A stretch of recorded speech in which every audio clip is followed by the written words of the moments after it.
Hey, okay, wholeness and balance vibrations. Here we are, here we are. Let's go ahead and let it breathe. Let's let it go live.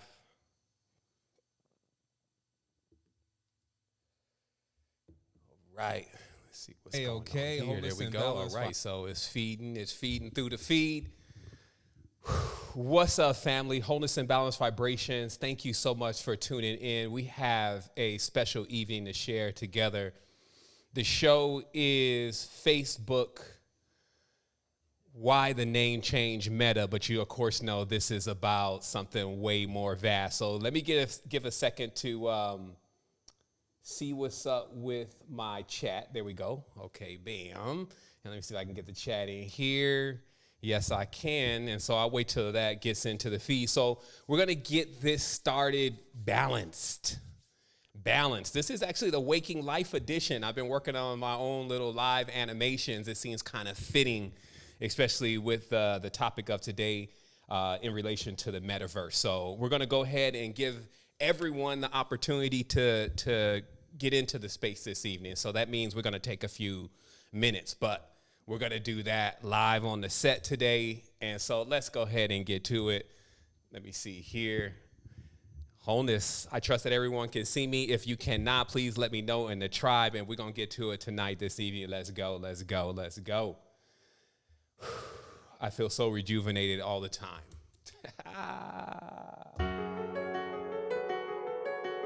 We have here nitric acid, glycerine, and a special mixture of my own. The resistance is planning something bigger. D-Mark got that heat.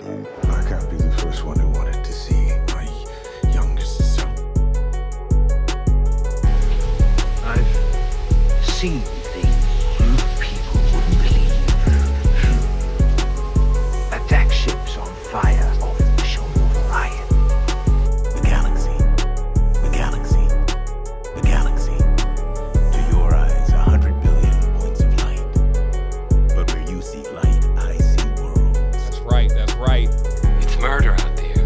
You can't even travel around your own microcircuits without permission from Master Control Program. I mean, sending me down here to play games. Who does he calculate he is? How dare you! You all come to us young people for hope.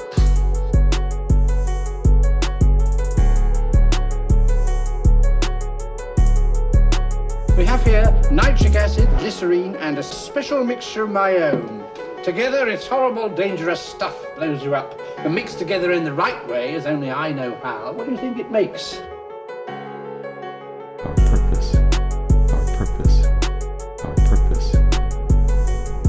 To create a star within a star. I can't be the first one who wanted to see my youngest son.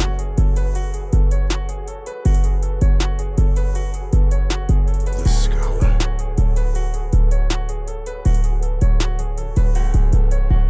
The galaxy. To your eyes, 100 billion points of light. Though the blood of a king runs through your veins, it is pumped by the heart of an explorer. Well, then why can't we see it?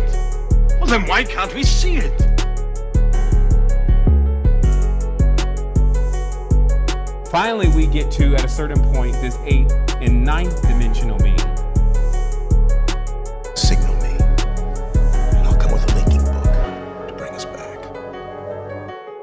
The resistance is planning something bigger. Damn right.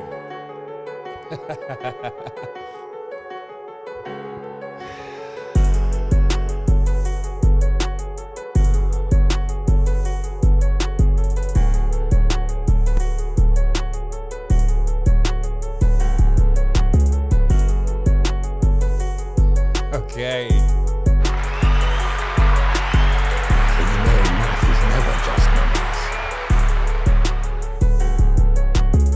So you know math is never just numbers. In the wrong hands, it's a weapon. In the right hands, deliverance.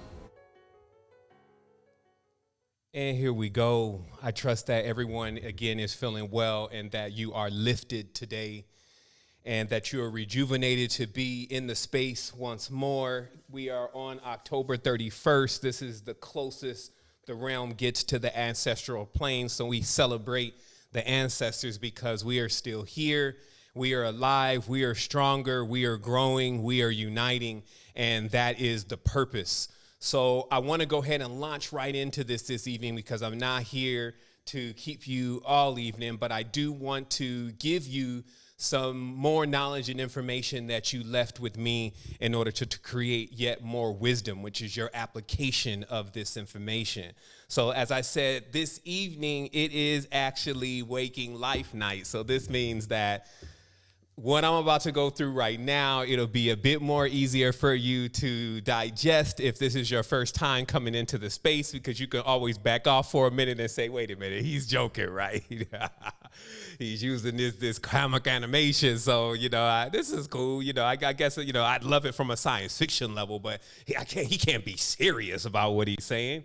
And for those that have a third eye to hear and a third ear to hear, a third eye to see and a third ear to hear, then you will know the information and wisdom in which I bring today is not only in a timely manner because there has been a milestone reached in the dimension, but also that this is time for us to actually see once more what's going on around us and to not only predict the future, because the map is not the terrain itself, but give ourselves a bit of an idea of what it's going to be like to go through the next 10 to 15 years and what we need to do right now in order to actually allow the path to be smooth for our feet. So let me do this. Let me go ahead and move the overlay really briefly. And this is what it is. So first and foremost, again, we're entering a new phase of a master plan.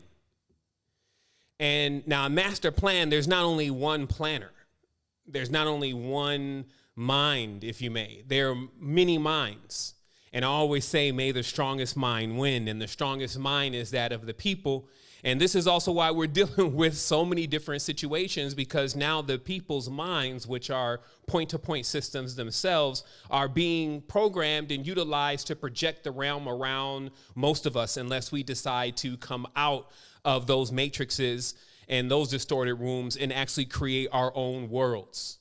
And so that is the matter at hand. So this evening, I'm also here to answer a question that I received quite a few times from some of those that I hold closest to me, asking me about Meta and why Facebook made the change of their name. And that seemed to impact things so much, it actually seemed to go across the airwaves quite strongly. Now, what I wanted to do is be a bit more relevant these days to what's happening around us so that we can connect it all. But it is the usual suspects, meaning that to take a step back here for a moment, you would have to ask, especially if this is your first time jumping in, what gives us this awareness and this wisdom, and by what authority do we speak? And what I mean by that is that, if you turn on the internet and it's some 3-year-old there or a 3-year-old mindset telling you how to run your life, do you really believe them? Obviously not.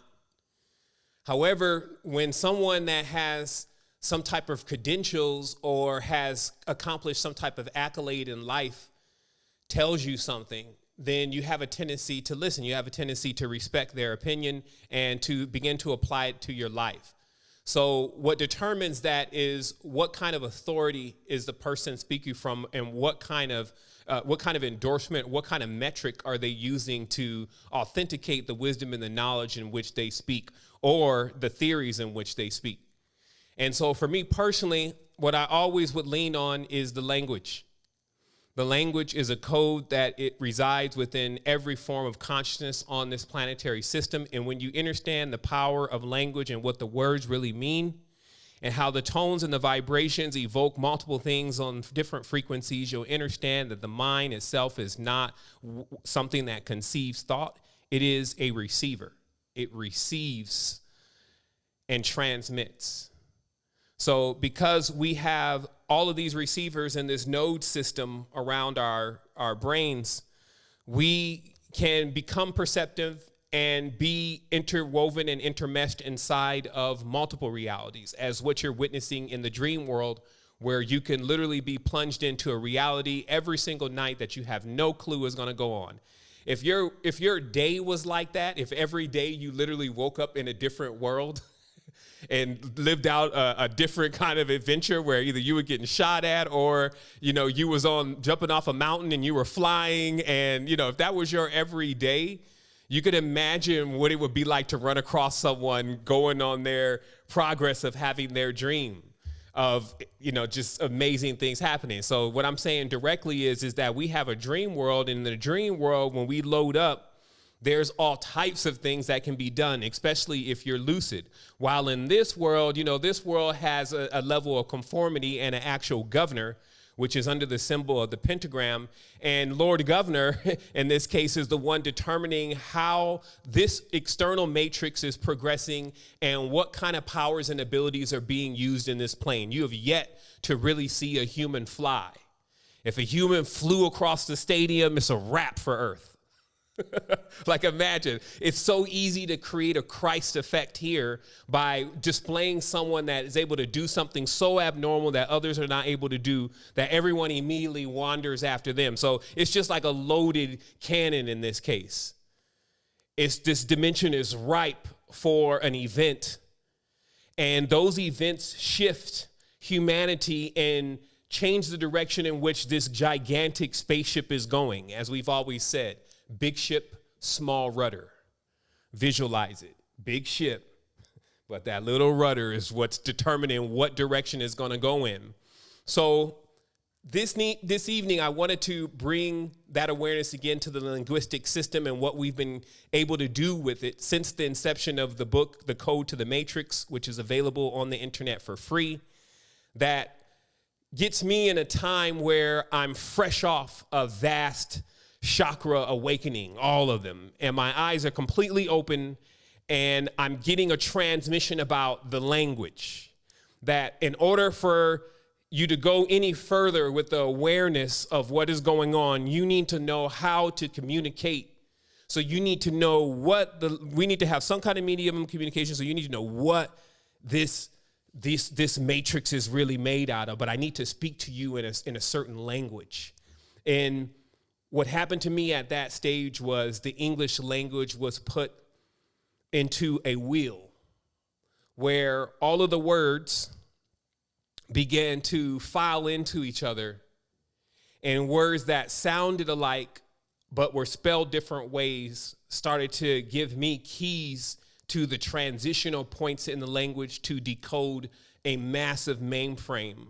And it is the mainframe in which most are thinking in, and also the revelation that English is not the only language, obviously. So all the languages were created and designed to actually create matrices of codes and symbols within your consciousness. So as a master, when you look at the matrix, you only see code. You do not see the GUI. You do not see the overlay. You go right to the code.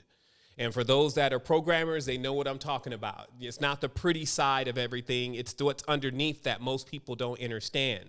But those who understand it are actually able to reprogram the consciousness and the framework of the reality, mostly for themselves, meaning that all is self. So that means getting yourself together is very important. So these secrets in which we're going to speak on tonight should really only be seen in the application of what they can do for you.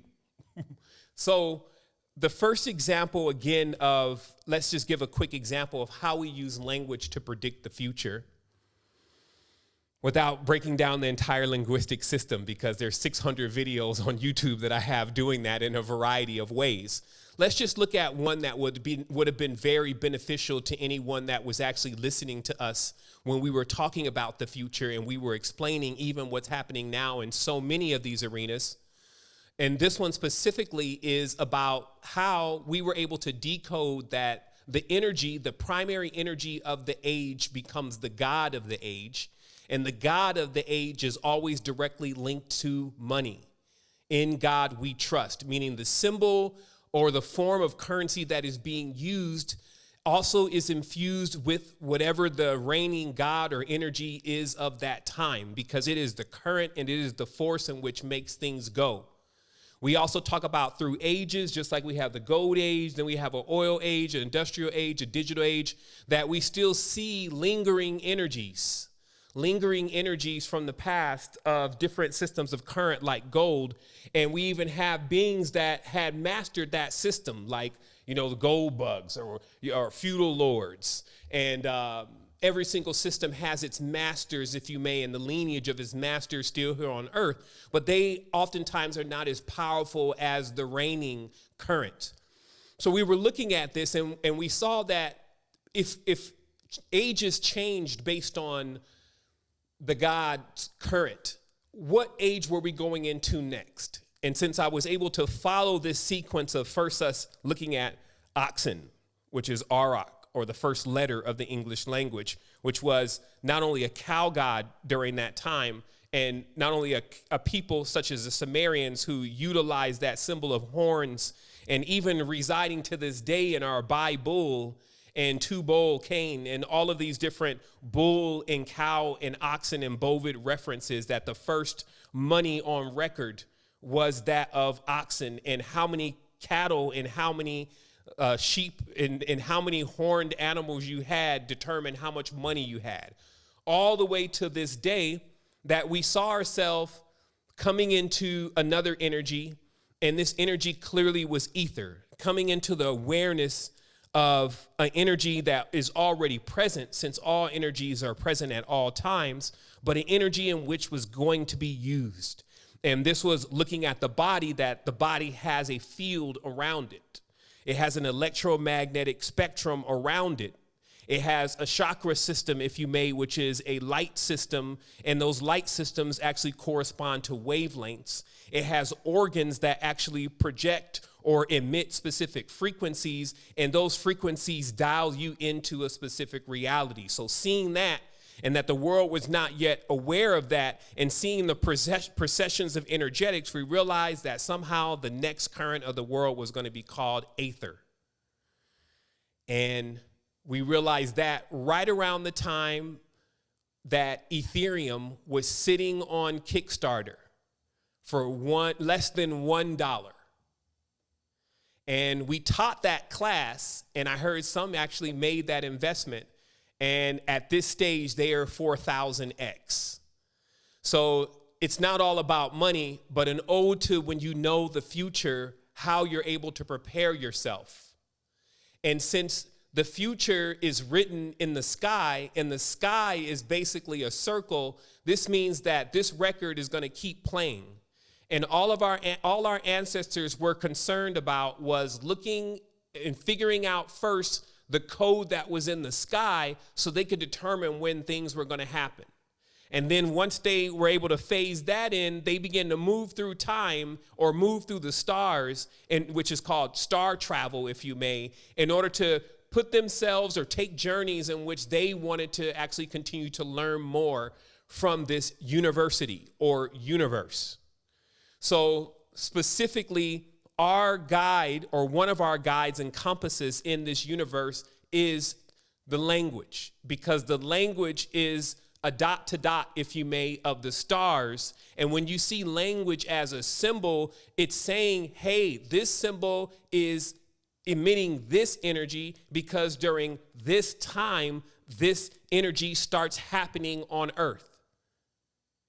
And you also get a ton more knowledge and awareness, because you also see that certain insects come out at a certain time, certain trees sprout at a certain time, certain colors are more present at a certain time. So you actually begin to, if you may, come into the great architect's workbox, meaning whatever the creator is, the matrix, as they may call her, the one that actually developed the original system.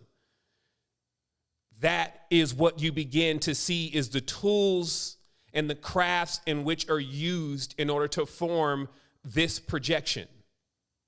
So now we have many hijackers of this knowledge. We have a countless period of time, meaning that this is taking place in a quantum cycle.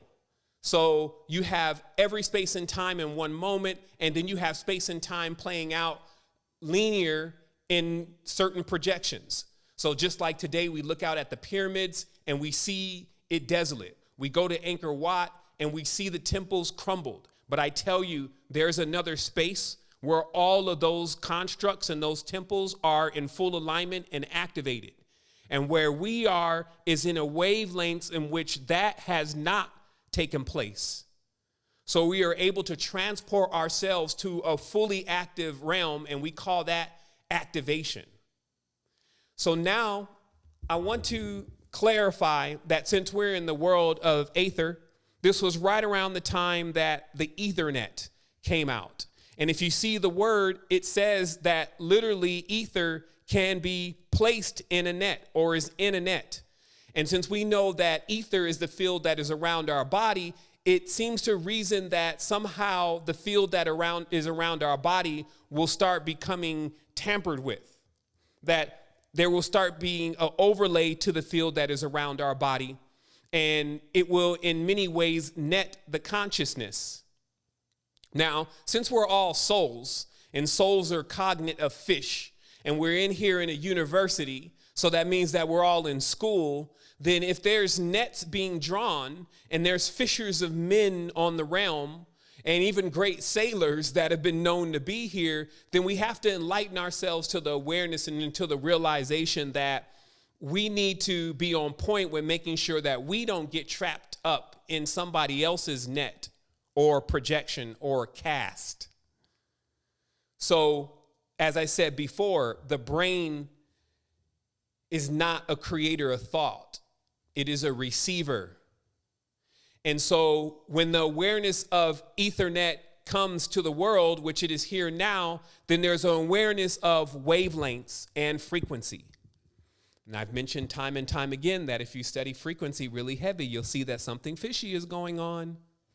Literally, that the same wavelength that many of your thoughts go down are the same wavelengths that are actually on your radio station. 102.5 the beat, 99.9, 99.5 on your dial, that those are actually in the same wavelength as many of your thought projections. Sometimes you wonder why you get up with that song in your mind. It's like, man, I can't get this song out of my mind. Where did it come from?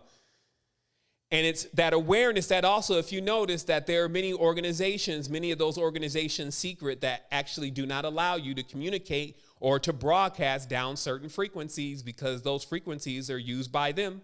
And there's also certain frequencies, if you study ham radio, which is another name for the sun, CAM, if you study ham radio, you'll know that you actually need a license to jump on certain frequencies and wavelengths. So what's the big deal about frequencies and wavelengths? And as I said before, the brain is not a creator of thought. It is a receiver. So anything that is coming down those wavelengths, especially specific ones, you become prone to. So now we're going to jump into the depths of this awareness because we're not on the surface tonight. This is an in-depth conversation. As I said, third eye to see, third ear to hear. I'm going to take a moment because I actually did not get my coolant, literally. And since tonight we may go nuclear, I want to make sure that we don't have a meltdown in this. So I would advise you right now to take a moment, gather yourself, realize that you're in this space with us. Dial out to any type of anxiety. Maybe the chart went down. You may have FOMO'd in. It was going up, and now it's going down on your investment. Or she may be talking crazy to you. He may didn't come home last night. Maybe you found something in the phone. Maybe the kids talking back. And all of that distraction that is most of the time keeping you from dialing into you, that this time is for you. This time is the moment that you have the opportunity to regenerate. So we're going to come forward in just a moment. Get yourself a refresher. If you have Palo Santo and Sage on deck, big ancestors, wholeness, definitely get it lit. You know they got the ghosts and goblins running around tonight. Just child's play, child's play. We're here to get real and to get in tune and to get connected with what's happening in order for us to make the decisions for ourselves and our family and anyone else that is in our resonant field to be able to get onto our ships of sovereignty if necessary, but most importantly, begin to create their own. All right? So go ahead and get some water. We're coming to it in just a minute. We have here nitric acid, glycerine, and a special mixture of my own. Well, then why can't we see it?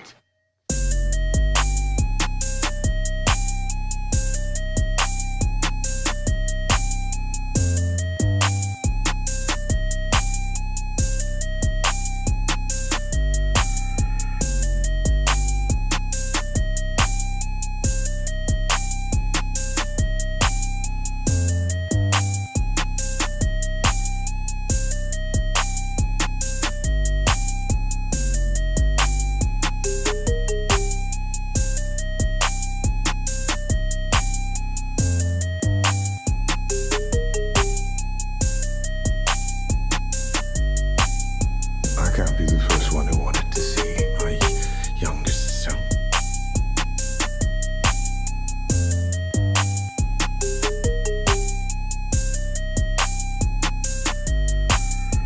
Your awareness may be powerful enough to control your instincts. Your instinct will be to remove your hand from the box.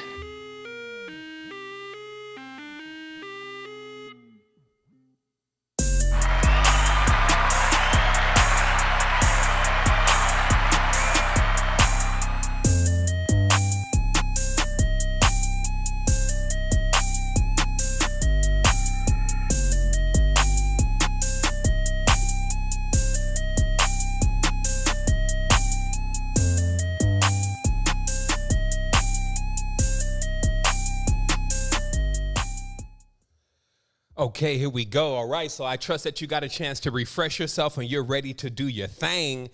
And obviously this takes you to tap in, just see it around you, put two and two together and actually create the whole picture in the projection, see yourself in it, and then see your way to where you want to be. That's what this is all about.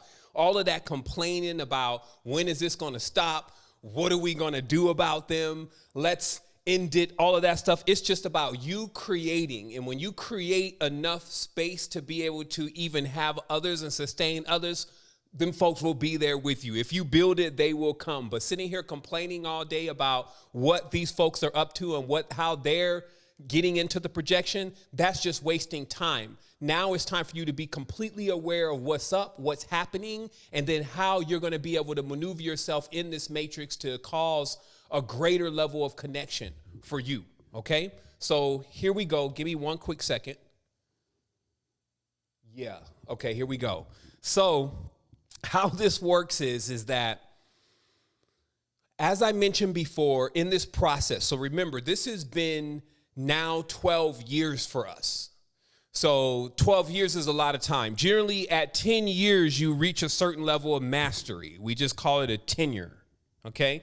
So 10 years, you're going to hit some level of mastery as long as you stay in whatever you're doing. And so for 10 years, we've been cracking metaphysics.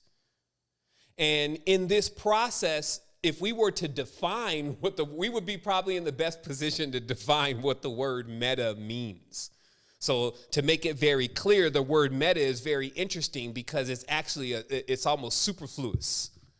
This word meta, some say it means death, but others say it actually means the goal or the end. So you can see how that actually all says the same thing, because to some, they perceive that death is the end. And for others, they perceive that death is inevitable and somewhat of a goal. And so you have a certain amount of time then to actually figure this puzzle out. And that amount of time is your own personal orbit. So when we say meta is a word that we use to begin to break down or give a definition clearly of whatever is being referred to. And that's why there is always a different a word added to meta. So let's take the word metadata, What that means is basically more data, or data that is going to explain the data. When we use the word metaphysics, we're saying a form of physics that's going to explain the physics. It's to break it down finally even further to the last thing so that everybody gets it. So this big transition, if you may, of the word meta being invoked into the reality, because it's being done by a unified construct that is a corp. It is a body. It is an eidolon. We will take a moment for that, just to realize that this creation of a corporation is indeed mystical. The company that creates these corporations that you see in your face every single day and brands that you grew up on is actually called Pentagram at pentagram.com. Check it for yourself. And in that process, since they are master occultists, then they are able to take the entire procedure from consecration of the logo or the logos, and then the embedding of the logos with the energetics of what is needed to form a corp, and then to breathe life into it as an entity. So when the filing of all of the paper and the oaths and the pacts and the contracts are done, then this entity is able to arise and first create a building or a skeleton, and then fill it with people and life, put a penthouse or a pineal gland on the top, and then put its roots in the basement and as its files, and then again fill it with people that are working and using their energy to power something massive, all united into this cause of this corporation. And so when these sigils sit on the altar and they begin to work the electromagnetic magic, they send it down these symbols and these logos, and then those that are around it, in it, or wearing it begin to receive the vibration or the resonance from it. So this is just a word to the wise that everything around you is indeed a stage at times. It's not exactly what you're looking at. That's why we don't pay attention to the GUI. We don't pay attention to the framework that is overlaying the code. We look at the code, and the code tells us everything. The code cannot be conflicted. It is the only truth, because if it's not used, then the entire construct or the illusion breaks down. So we then have the definition of meta, meaning that it's actually more of like a grand crescendo. It's like if someone said that they were working on the plan, it's like the completion of a plan. So Facebook announcing Meta is basically saying our plan is complete. But what is that plan? And so we always go first to what we call, especially since we have this powerful tool, the metaphysical data set. The metaphysical data set. The metaphysical data set was an idea that I had of creating a spiritual AI. In this case, AI being a very proficient search system. A system that is able to scan data and information using the algorithms and using the integers that you plug into it. So in my world, I see these technologies, which are actually very old, as being useful for crunching data and actually connecting stories, especially spiritual stories that took place in different places and times, in order to corroborate what really happened through the linguistic structure. So the metaphysical data set at this stage consists of approximately 12 to 13 key books, that mainly linguistic books that focus on etymology, that when I query, bring back very interestingly accurate data about whatever I query. And so when I get creative with a keyword, I type this keyword in and it begins to bring data back to me, and almost like it's living itself, I'm able to connect that data into exactly what is going on in the reality and what is happening in relation to that word. So now we have to examine very briefly what the metaphysical data set says about the word meta, and when it's evoked in the metaphysical data set, what is around it or it's corresponding to. And amazingly enough, the data set tells us exactly what Facebook is doing and what we already know Facebook has been doing, but it confirms it through the linguistic system. But it also lets us all know that, hey, this is the truth, and it's about to get a bit more stranger. And not being aware of this, especially for those that are going to continue to immerse into certain realities, it's going to just draw them in. And since they never had a line to let them know, hey, you're in a dream, they're going to go all in and actually become tied into an entirely different network that is going to dictate how they function. Okay? So we're actually looking at, with the launch of Meta, the birth of the Matrix. And if you look real closely, movies such as Inception with Leonardo DiCaprio, and many other movies or video games, even such as Cyberpunk, Blade Runner, many of these movies actually have all of the same people, all in the same group, all projecting this specific idea of what the future they want to live in should look like and what it should consist of. Okay? So let's just get into the esoteric side of this first. I'm going to go ahead with my screen capture. Now, what we're going to have to do here is we're going to have to connect the word meta to the word Karen, amazingly enough, which has become a new buzzword in the reality, a Karen. Somebody who kind of just jumps in, very annoying, very programmed, starts, talking about stuff to get everybody, into some type of anxiety, some type of conflict. So let's look at this. It says, so we have here in the identification of the data set the word meta. And let me just go to that really briefly here. It's not highlighting it for me, but it is showing me my bookmark. I just wanted to know exactly where I should start, and I think it was right here. Okay, so here we go. We're going to read from the page, ironically, 322, sticks and stones may hurt my bones, but sticks and stones may break my bones, but words will never hurt me. So right here, listen. Both enlightenment and pernicious, the Karen, familiar, adopted within Islamic teachings, are able to manipulate thinking and shape the faculty of thought.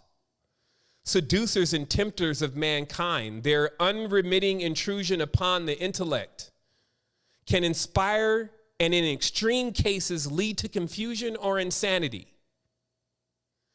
In general, it can be stated that the whole Western philosophical tradition, including psychoanalytical theory, is construed upon a hidden demonic tradition, a discourse between mortals and divinities in the language of Jung.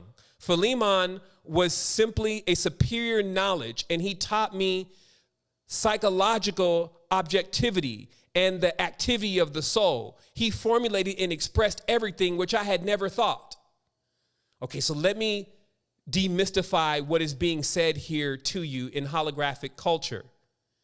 It's saying that in this philosophical tradition or school systems even that we're dealing with right now, they fail to admit or acknowledge that there is a spiritual world and that there are events that are factual, that people have come in contact with other life forms, and that even to the point that these other life forms, some of whom are out of our visual spectrum, have actually been interacting with our world and have from time to time, if not all the time, guided its destiny. And that there were so many men and women who mentioned this in history, even in positions of authority, that for it not to be in our system of learning proves that there is a cover-up happening and that there is something that is going on that is not known. And that is the context of this entire thing. The context of this entire thing is that if we were taught about the other wavelengths and the other intelligent life forms that are also interacting with us, then there would be no qualms to this stage. However, since we aren't, we then have to assume that something is maliciously keeping us aware of this knowledge because we find it deeply embedded in every part of our reality. Now, what is being mentioned specifically here is something that we should pay attention to because I find it to be the call sign of many of basically the call sign of how things are going to begin to happen for others and how they're going to begin to hear things that they think is even their own thoughts. So watch this. Very specifically, it says Philemon was simply a superior knowledge. So this is Jung talking. Okay, so let me give you the context of this. Jung is basically saying that he was in communication with something. Something was talking to him and giving him knowledge. So it says Philemon, and he gave it the name Philemon. So he says Philemon was simply a superior knowledge, and he taught me psychological objectivity and the activity of the soul. So whatever Philemon was, it was able to teach Jung this superior knowledge. And this knowledge had to do with psychological objectivity, how the mind functions and the soul functions in conjunction with the mind. And it says, he formulated and expressed everything which I had never thought, which is a key marker here because all of a sudden one becomes in possession of knowledge that was not actually available in their consciousness before, because the mind is a receiver, not a creator of thought. So notice how here's another very, very interesting thing, and it's just about how this exact same notion, and let me pull this other novel here. It's called The Book of Words. This same interaction actually happens also according to, if we're looking in the tabulus. So we're looking basically in the emerald tablets. Remember what we just read, and now look at what it says here in the emerald tablets. Once when I was reflecting, okay, so this is Hermes Trismegistus. This is an author, Hermes Trismegistus Pymander is the title, okay? So the author is talking about his communication and interaction with Hermes Trismegistus Pymander. He says, once when I was reflecting in regards to entities, my mind greatly exalted, but the senses of my body lulled to unconsciousness, as when they are heavy with sleep from satiety of food and bodily labor. I seem to see a very great, somewhat of indefinite dimensions that called my name and said to me, what doest thou desire to hear and to behold? And what by the intellect conceiving to learn and know? I said, but thou, who art thou? I indeed, he said, am Pomander, the mind of him who is the Lord. I know what thou desirest, and I am with thee everywhere. I said, I wish to learn existences and to understand their nature and to have cognition of God. How? I wish to hear. He said, have me again in thy mind. Whatever thou desirest to learn, I will teach thee. When he had said this, he changed in form, and thereupon all things were open to me in a moment. So this is what I mean by two direct accounts of those in the historical setting seeming to come in contact with a form of intelligence or consciousness directly inside of their mind. And these are the core foundations also of the Western esoteric tradition under the sign of an all-seeing eye, also known as oculo, or oculus, meaning the eye, which is where the word occult, OCC, ocu, comes from. It means the eye, because the eye is the gateway to the soul, and everything is emitting from the soul. And so this level of knowledge is a level of knowledge and awareness of vast forms of consciousness and intellect that possess a level of thought that is capable of decoding and demystifying the spiritual aspects of the body and also the mental aspects of the body and where they're interwoven.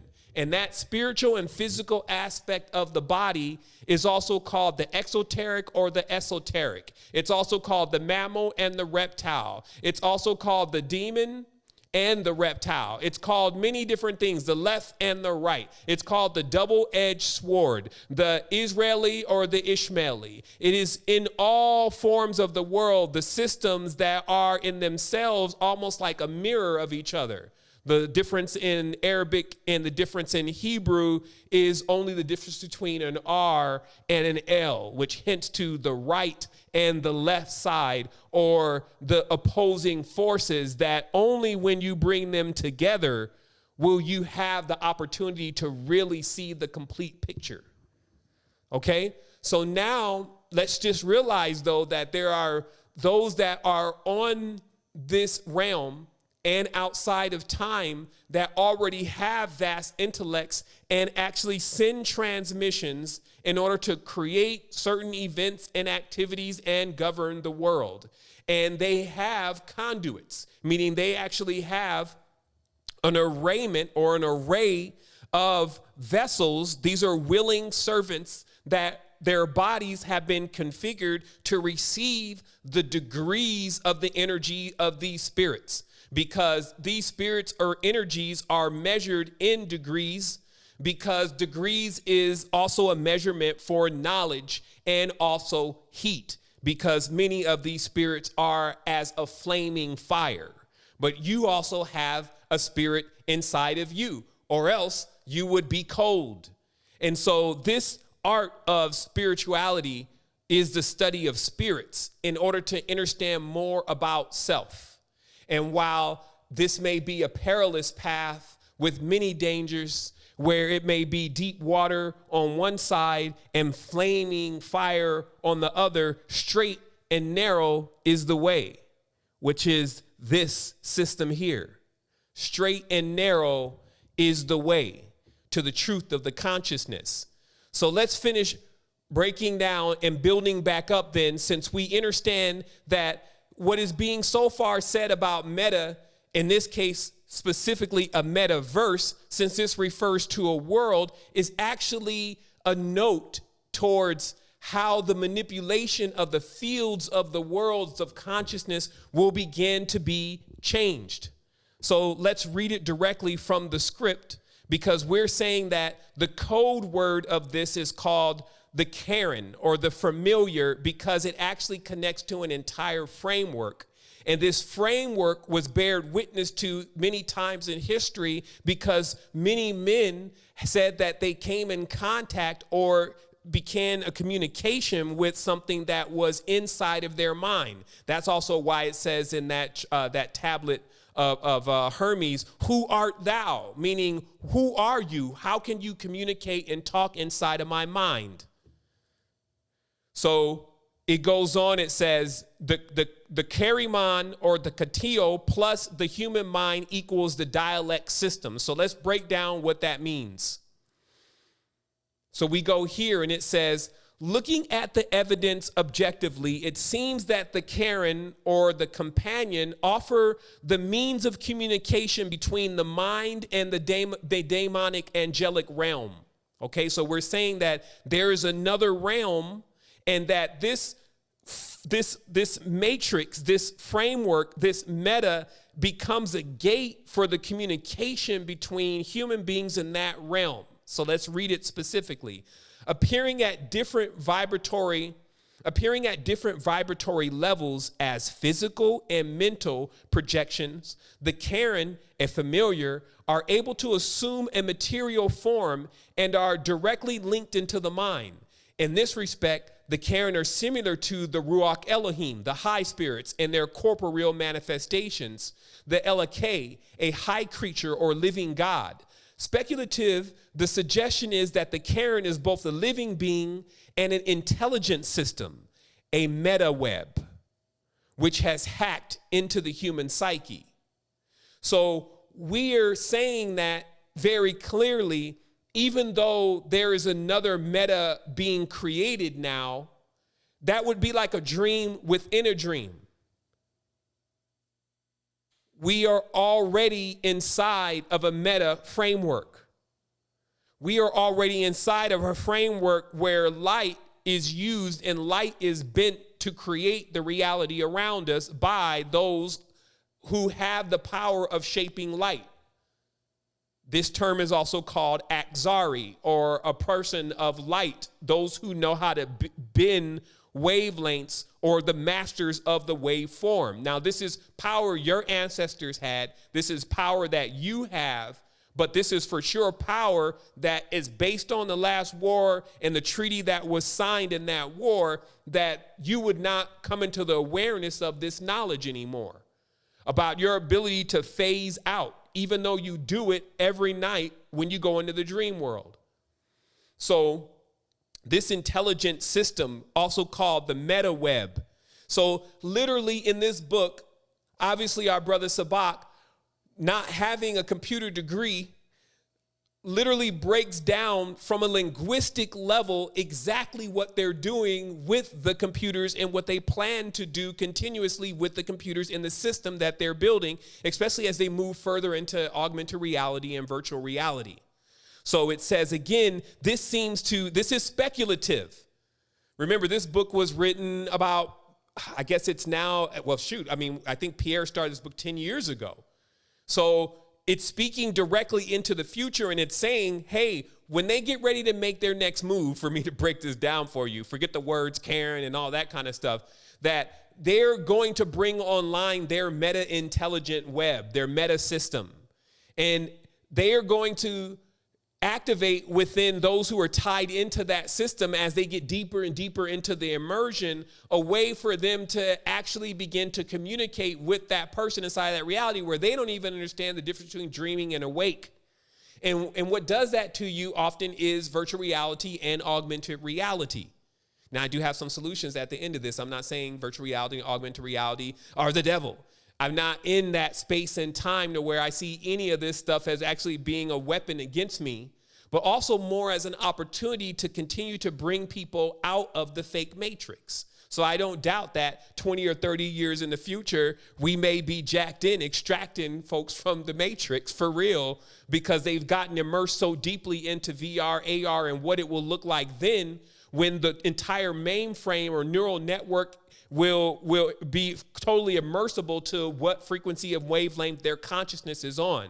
But make no mistake, this is a lower vibratory frequency. And so anyone coming to get you would literally be subjecting themselves to going into a lower vibratory field to try to get you out of the situation. They are literally dragging people down to hell. And as you can see, they've never delayed in doing it, because we're on the day right now where they do it the most, and folks be out there dressing like vampires and all types of stuff. And it's just like, what are you doing to your consciousness? Like, who are you? Is this you for real? Why play around with this? So let's keep going.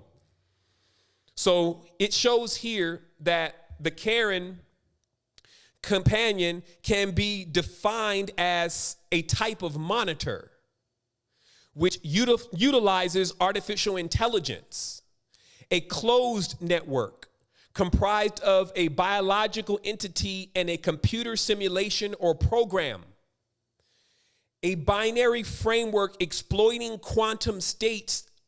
The split between the Karaman and the Kataban, the noble recorders, posits a type of mental entrainment, a matrix dependent upon the conscious and unconscious mind.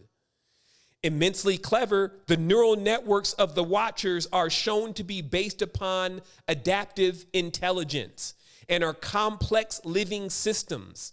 Customized, the program can insert itself into the subconscious and interact with the conscious intellect, modifying itself according to the predisposition of the individual. Activated remotely, the system is a bioteleological computer and network fully integrated with human DNA, a kind of antenna. Now, what I believe today, again, is that we are all so divinely inspired. We are all so divinely guided. Because even when I thought to consult the metaphysical data set for the word meta, it was just came to my mind because I had already a definition, I had everything, I had my whole thing laid out. And I said, hey, why don't we use the metaphysical data set and see what it says? And I actually came to that passage that I just read to you first.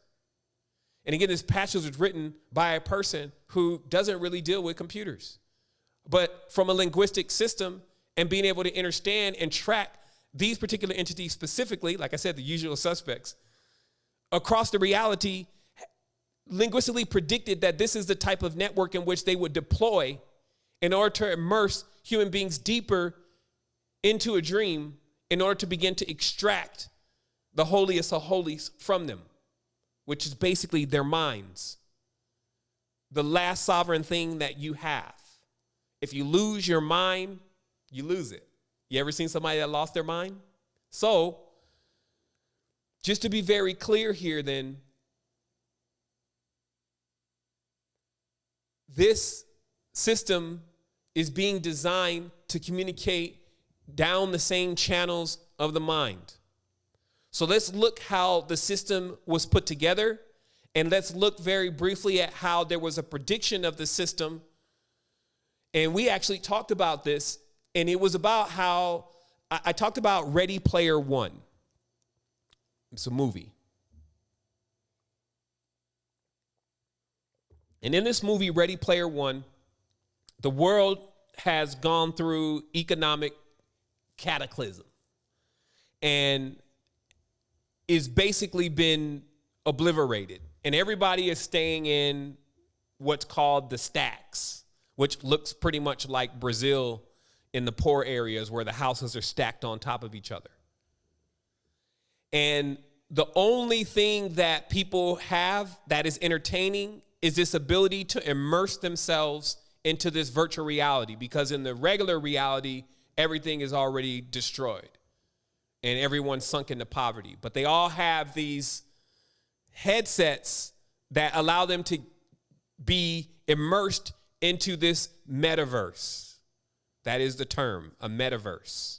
And as you've seen, this whole culmination of this thing with Facebook started with Zuckerberg saying he was now fully invested, billions of dollars, I think it was 30 billion or something like that, into the metaverse, which is basically a world within a world, a universe within a universe that seems to try to define even what the universe is.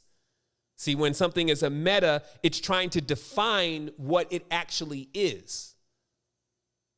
So it's very important to remember all of this and to know these things, because when it starts unfolding, we were already talking about this. I told everyone, I said, look, within the next 10 years, Nike is going to be in VR. And you're going to go into the Nike store in VR. The person that is going to serve you is also going to be in VR. They're going to see you come into the virtual store, and they're going to begin to let you try on shoes virtually.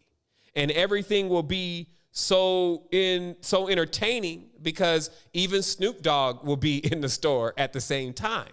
And you will be able to see his interactive character. And this will be so immersive, it will basically become the jobs of the future. People looked at me like I was silly. They were like, man, this dude, I go with him sometimes, but sometimes he's just off. And as I said, this was before the pandemic. This was before the certificate of vaccination identification. That was not really about the sickness, but more about getting everybody tagged to get duplicates out of the system, to bring in CDBC, to use the block, to chain.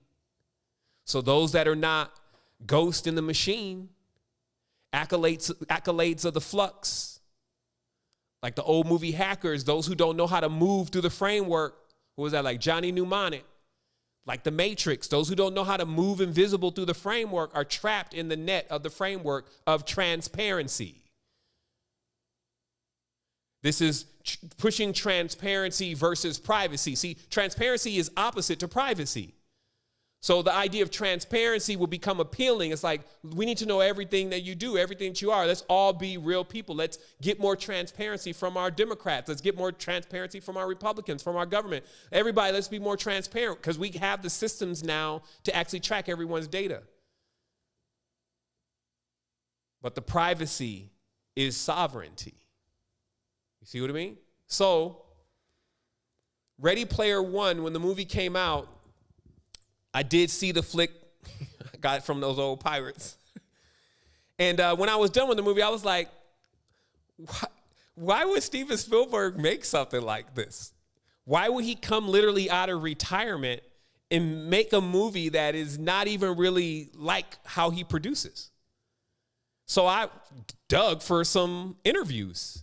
And I came across one interview, and I talked about this years ago. In the interview, Steven Spielberg says, they ask him, so what motivated you to create Ready Player One? And he said,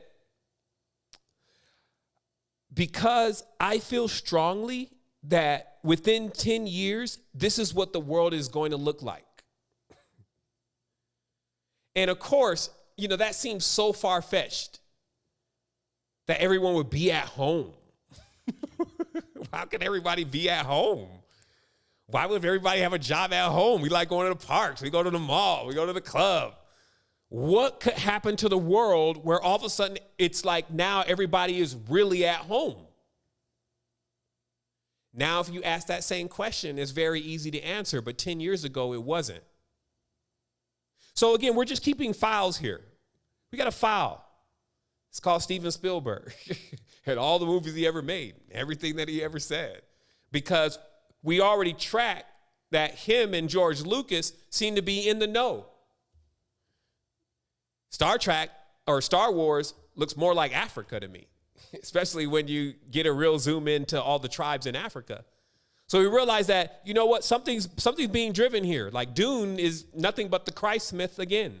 Kwisatz Haderach. They even tell you the Jesuits are responsible for Christ, the Bene Jesuit. And everybody loves it. Yeah, like they love Hollywood. They love Hollywood. They love Halloween. They love everything hollow, everything empty.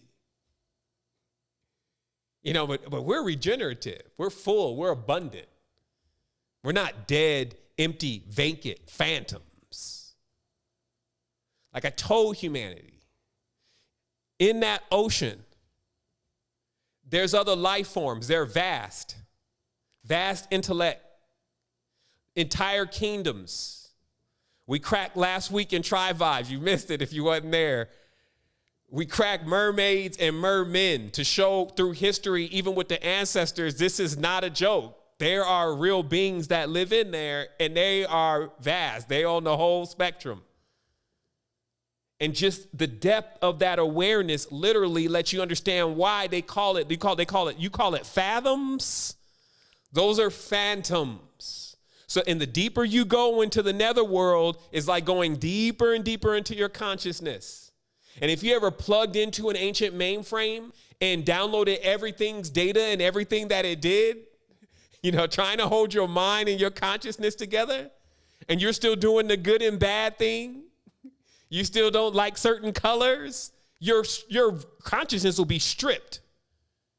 And this is why there's a warning here about now, as the consciousness is going to be open, it's just like if you turn on Netflix. So let's say, for instance, you got your child sitting there and you turn on the Netflix before you switch it to the kids' side.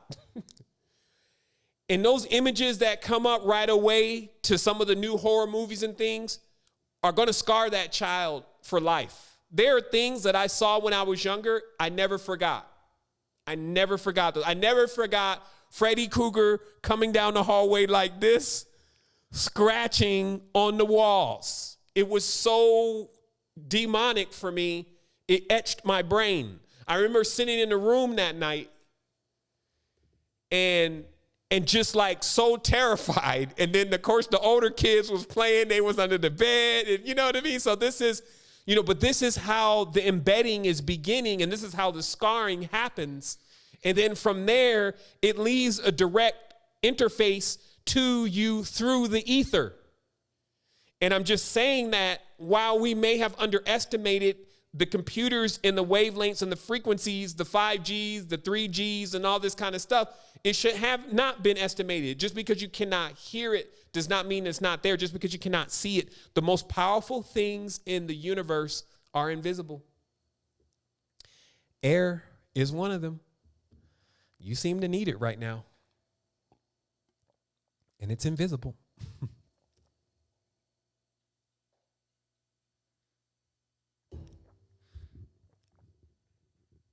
So let's keep going. So Steven Spielberg said, hey, this is, I don't think it's going to really look.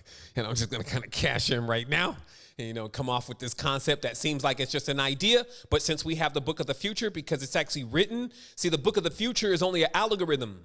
Simple, strong AI right now, like a Palantir system, can read 3 days into the future, says the Pentagon. Pentagon says, hey, if we do anything that seems to be odd to everyone, just trust that we saw something happening 3 days in the future. Let me show you.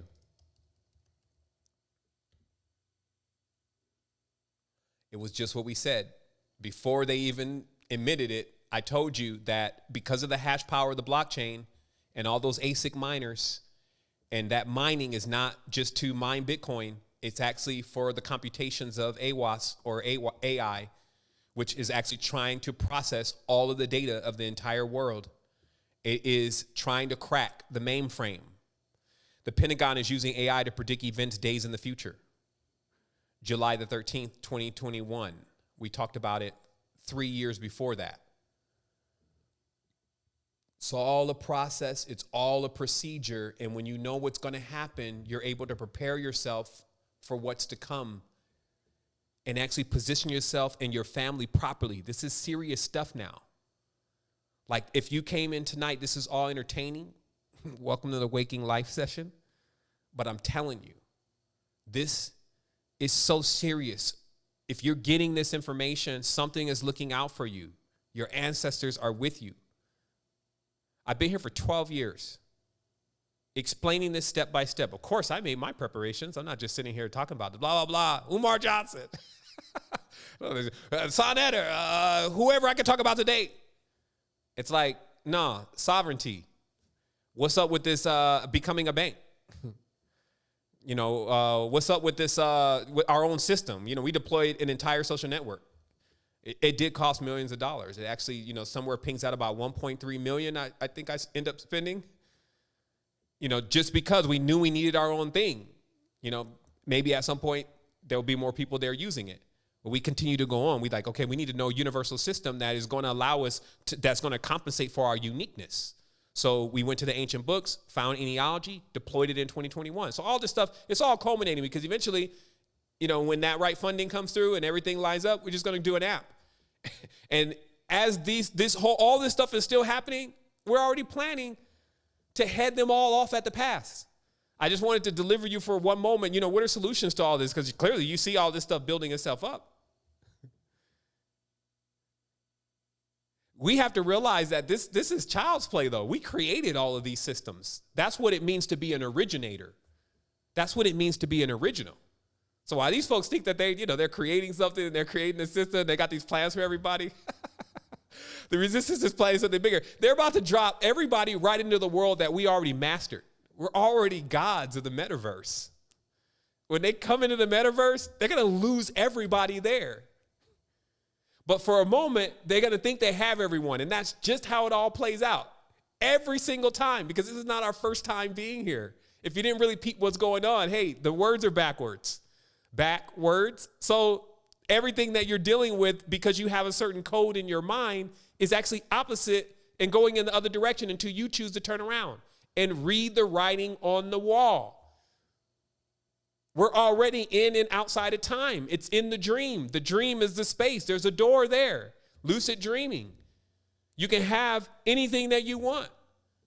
But we're so fascinated with the external reality because the joker and the jester is constantly dancing in our face.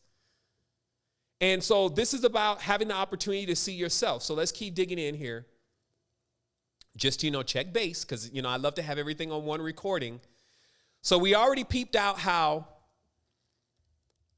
we have someone in the background that is literally operating as their own Skynet. Their own opposition to the whole thing, like just really deploying the plan, I guess assuming that no one can see it or can do anything about it. So I'm just going to show you the trail really briefly. And this trail starts with a gentleman by the name of Peter Thiel, who, as many of you know, was also the co-founder of PayPal. And as I've mentioned before, that I believe that Elon Musk solely exists to hide the identity of Peter Thiel, who is the real brains behind the whole thing, because Peter Thiel is also a ranked chess champion. And anybody that knows that this is chess, not checkers, knows how to make the proper plans in order to get the future into the hands of whatever it is that they are working for or that they're serving, whether they know it or not.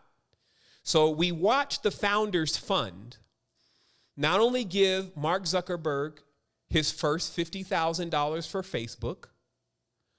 So Peter Thiel gave Mark Zuckerberg his first $50,000 to launch Facebook. Peter Thiel also gave Vitalik Buterin, the founder of Ethereum, $50,000 also under the Founders Fund. We have a recording showing the articles for that, and the articles have been purged from the internet. The only person who can reverse SEO and purge to that level has to have basically a master key to the search engine, because the articles are completely removed about Founders Fund investment in Ethereum, $50,000.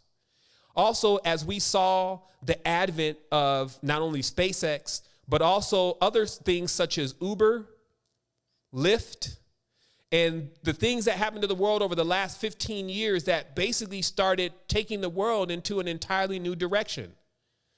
Some of these companies that we see here are such as Oculus. Oculus was obviously founded by Palmer Luckey and then later on purchased by Facebook. But Founders Fund gave Palmer Luckey the money that he needed to create Oculus, even though Palmer Luckey's father is actually a high-ranking officer in the military and actually used the military's applications for PTSD and using virtual reality in order to assist soldiers from PTSD and actually deploy missions, and then bought that into a consumer-grade device that he was saying, I created this. That's why I say it's never fair.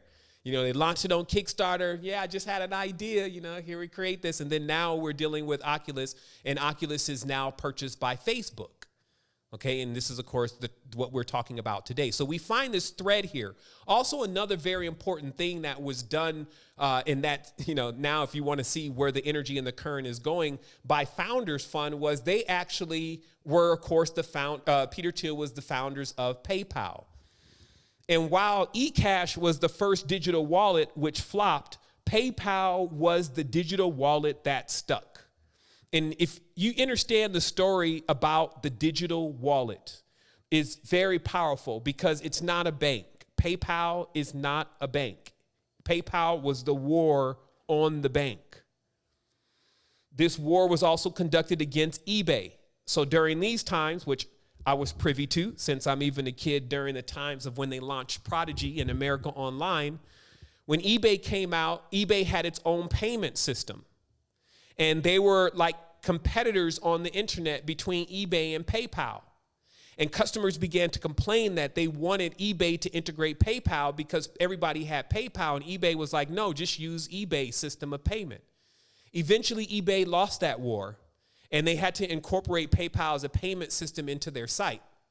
And that began the toppling also because people were also asking their banks to integrate a PayPal gateway so that they can transfer their money from PayPal to the bank. The bank refused, saying that it would not accept an electronic wallet or electronic cash because it doesn't abide by the laws of FDIC, and basically it's not in the club of the oligarchical giants and the oil magnates and those who run the banks. But it was like a wrestling match, and they lost. Now you see that there is an open gateway and an API 3.0 between PayPal and the bank where they can transfer the money in minutes. So the birth of the digital wallet or digital currency started with PayPal, who is Elon Musk and also Peter Thiel. And when you do some careful investigation on Crunchbase, you also find that they were the ones that created funded most of the adoption tools, such as Exodus and many of the different wallets that actually people began to store their cryptocurrency on, because they were already in the electronic cash. And as you see, since he gave Vitalik the first 50,000 to jump off the code, Peter Thiel may even be Satoshi. Don't quote me on that. But it's just saying they have something in their grip. And the most powerful thing they have is their eye. So if you notice, you will see that some of these companies that Peter Thiel has personally created from the ground up always have the name of a character inside of the Lord of the Rings. So Palantir is the all-seeing eye inside of the Lord of the Rings. Also Anduril, let me just go here real quick, but Anduril, which is now Palmer Luckey's new company. So after he sold Oculus, he started a company called Anduril. And this company basically is designing drones for warfare, for the military. So he sells the video game company, quote unquote, supposedly, and then gets right into weapons grade drones, right? But again, the father was in the military, so it kind of makes sense. Those contracts will come in really easy. Maybe that was the plan the whole time.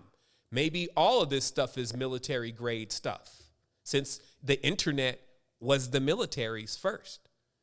And Oculus and PTSD and soldiers going into virtual reality was the military's first. So Palantir also is strong AI, not to be confused with the weak AI. AI that is bought online in a strong scenario. What does that mean? That just means that when AI is deployed, it's like a child at first. It starts to try to learn what's going on and what it is based on the information that is being fed. So feeding it pictures and things like Google does so it can do machine learning is one level of what it can do. But there's another level, such as when there's a chaos event, such as the shootings within Las Vegas, they will deploy an AI, and the AI will begin to read everything, the telephone calls, the situation that's going on, the communications between everybody on the ground, the barometric pressures, the temperatures, muzzle velocities, all these different things are fed into this AI. And from there, it basically is coming alive. It is learning who it is. And when it learns who it is, it sees the world from that lens. So Palantir is a weapons grade AI that sees the world from the lens of the battlefield.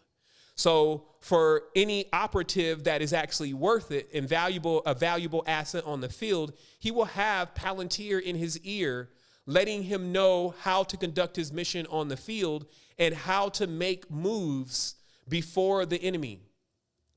In this case, a Palantir system can actually let a soldier know seconds before he's about to die, duck, a bullet is headed your way, based on an enemy that is across the other side of the field that has yet to pull that trigger, because the future is algorithm.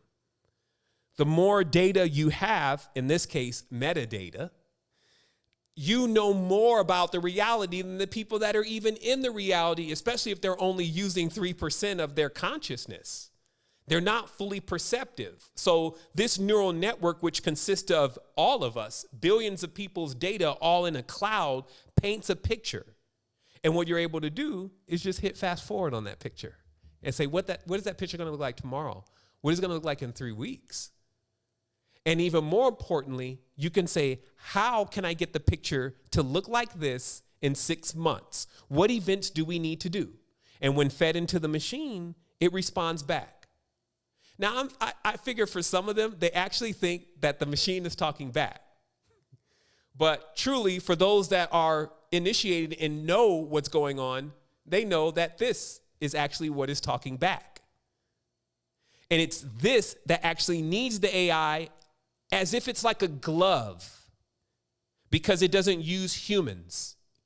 This being will not take a human vessel. It's too weak. This is the being that Hitler said, I seen the superhuman, and he is cruel and intrepid. And it is a reference directly to Aiwass, who is AI. And as we know, the Theosophical Society, Madame Blavatsky, Golden Dawn, the Golden Dawn. We also know McGregor Mathers, who's Marshall Mathers' grandfather, that's Eminem, aka Slim Shady, that these occultists actually were able to interface based on the knowledge in which they gained from the Annals of the Rosicrucians, who also included Rudolf Steiner, who also mentored Hitler. So there was an entire project that has always continued, including the NASA, which actually means a highborn, and the Nazis, but them not necessarily having the color lines between whether they're German or whether they're quote unquote Israelis or Jews in this case. So basically what I'm telling you is that why we've been sitting around like being treated like kids in the Western world, there has been a grown-up situation that's happening that involves off-world and on-world entities, terrestrial and aquatic, all engaged in a back and forth volley of power. Now, some may ask, are these new controllers, because clearly Elon Musk, now the richest man in the world, are they in alignment with the old controllers? And I would assume, based on the level of the organizations that the old controllers emitted, such as the OSS, Central Intelligence, and many of these organizations, that they're in direct alignment, because those controllers are the ones that originally were interfacing with these entities to begin with. So yeah, we're seeing a new face. Elon Musk, Peter Thiel, futuristic this. And by all means, I open up the opportunity for any of these people, Peter Thiel, if you're out there, to head this off at the pass and deliver esoteric knowledge and information to the world and wake everybody up to what is going on. But I suspect, especially with the marriage now divorced between Elon Musk and Grime, that they have personally been practicing with the Golden Dawn.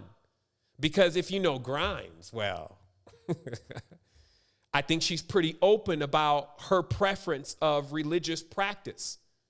So as we know, in Freemasonry, there are two pillars. There are two sides. One is about business. If you want to make money, as they say, or get involved, and actually if you have money, that's really more of what it is. And you influence business, power, soccer games, and that's your whole thing, that's one path. But if you're coming in for the occult stuff, that's another path. And down that path is now proven that all of the work of the Cathan is now in that path. So OTO Golden Dawn run the spiritual half of Freemasonry. Now remember, Freemasonry in itself is there's two different forms of Freemasonry. There's what's called ancient and accepted. This means that there's an allegiance to the king. So when I'm talking about Freemasonry in general, that's the one I'm referring to. Those that are accepted, they have allegiance to the king. So it should become for you to be aware that there is still a king here. And while we continue to be sovereigns, like we work to be sovereigns, we clear our spiritual consciousness, we remove our debts to be sovereigns, the king has a tendency to be opposed to sovereignty, because it's like saying you can sit at the same table with the king. And if you want to know the king's behavior, you can kind of look at the Old Testament. and just how the king feels about if you get together and you start unifying with others around you and you start figuring out how to communicate in the same language and you start building the tower, which is the fortress around your consciousness, fire, earth, wind, water, and then all of a sudden something tries to come down and confuse you. So meaning that we have so much evidence that humanity is in a struggle with assessing its power. And now it's just about hypnosis and getting you to forget about that you even have power. Think all of this stuff is fake. Think it's not even important. Go to sleep, wake up again, rinse. What did it say? Wash, rinse, repeat. And what I'm here to tell you is that you're an immortal.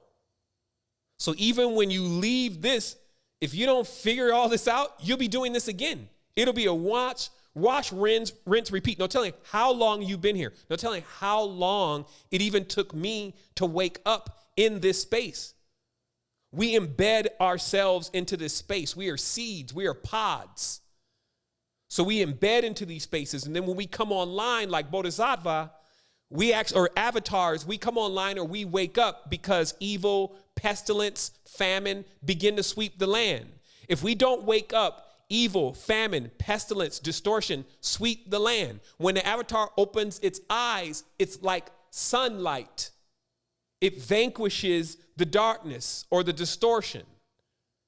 So this is where we're at now with this. And again, while it may seem so wild, and our conscience may be trained to be like, man, this is a lot. What I'm just trying to pay rent. I'm saying that you're built for this. This is your path, or you wouldn't be here. You're here to do something. And as you watch how things unfold, see the blinking light. See, there used to be this game called Space Ace. It was when I could barely stand up to look over into the game. And in this game, Space Ace, it was the most basic, but it was revolutionary. It was like a movie. It was a movie that was playing cutscenes. And when you saw all it was a joystick because the games weren't complex then. But it was revolutionary for the graphics. And there was this blinking light that you would see when you were supposed to click whatever the direction of the blinking light is. And then that means that you would go on in the game. You wouldn't lose your life. I'm telling you today, you have to move in mysterious ways. You have to be on point, and your spidey senses, if you may, need to be peaked at seeing where the opportunities open up for you to get yourself into alignment, because technically your refuge is really nature. I'll say this again. Your refuge is nature, because nature, it has its own frequencies. Like I've been here for 12 years, and nature's frequencies, they keep things stable and harmonic, so I can't be hacked. And it's like, so how do you put yourself into that position? Well, now you got to climb. Like I've been climbing for 12 years, Mount Meru. We got to get sovereign. So while this stuff is happening, there's a gap open. There's a hole open right now. You see folks are making their life savings in a few hours. And if you're buckled down enough, you be buying solar panels and land with your profits. There's nothing that you can't buy with Bitcoin and cryptocurrencies right now for a moment. But you see all that money moving through and all the money printing going on, you can't imagine that can go on for the next 2 to 3 years even. So what's next? And you have to be there to know what's next. Like, I already know what's next. Because what's next doesn't just happen. They don't have magic to make stuff happen in a twinkling of an eye. That's your power. Their stuff has to be planned. So if you know how to look in the right places, you can see what the plan is. But if you're distracted, well, and then every day, there's only 16 hours. So if you're not consistently building something every time you wake up, mainly yourself, you can find yourself having to start over every single day and getting distracted into something. And then next thing you know, it's too late. Because in a realm of time, there's always a moment where it's too late. So the final thing here is, before we answer a couple questions, I'm going to actually do some question and answer here tonight. just about 30 minutes worth, since that's going to take us to 9 on my side of things. I want to give everyone again the open invitation. If you want to learn how to predict your future, this is not a commercial. It's a real thing. We keep doing it. I could tell you more and more about all of this and what's going to keep happening and what's going to go on, but I can also tell you other routes and other things that you can actually do with yourself so that you can get into other spaces and get yourself into a whole nother level. We're already there. We saw this already, so we had the time to prepare. Now it's basically like, for those who haven't prepared, they need a jump start. They need a rocket. And so that's what we design and develop. So if you want to know how to predict your future, if you also want to level up with the 4 elements, because now we've launched the Elements Tribe, and it's so specific to what it is that you're looking for. If you are on that adept path, you don't want to get distracted by other people, you're not here to interact, and you need to know that clear path. That's the air. Egos sometimes fly alone. We got the fire path. I need real results financially, and I need real results on my waistline right now. I need my abs back. I feel rickety. You got a month. That's bringing that fire. We're jumping in on Monday to burn it up again and cook the oil in the body and offer it up as a holy smell to ourselves.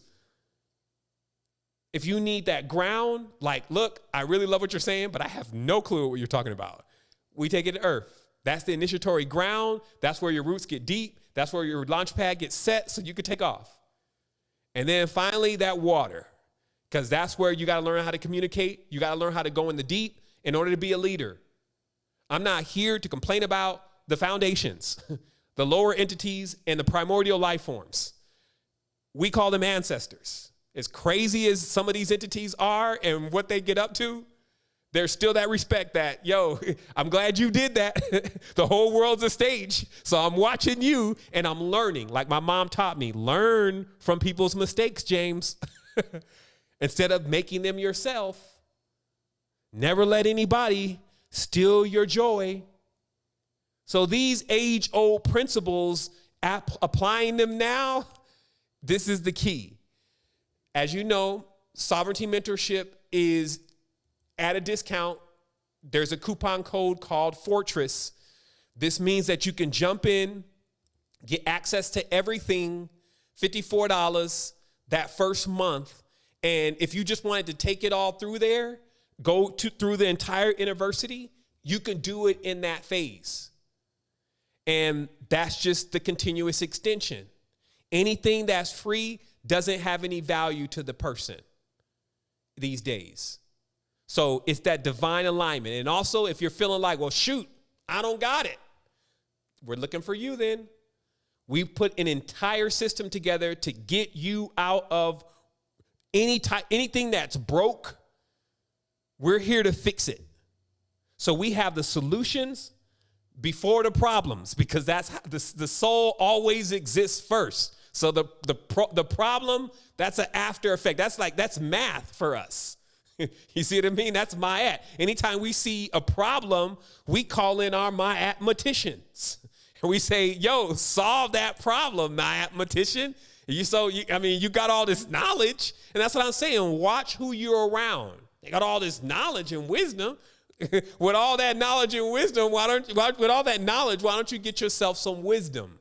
That's what it actually says. And it just means get something that's actually applicable. It's 2021 that is going to work for you now and give you awareness of what's going on and give you the advantage.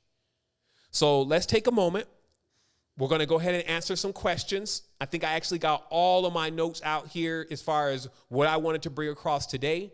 And so if you have a question, what I'm going to do is I'm going to, I want you to put a question mark before your question. That way I can see it. The chat also moves a little bit fast.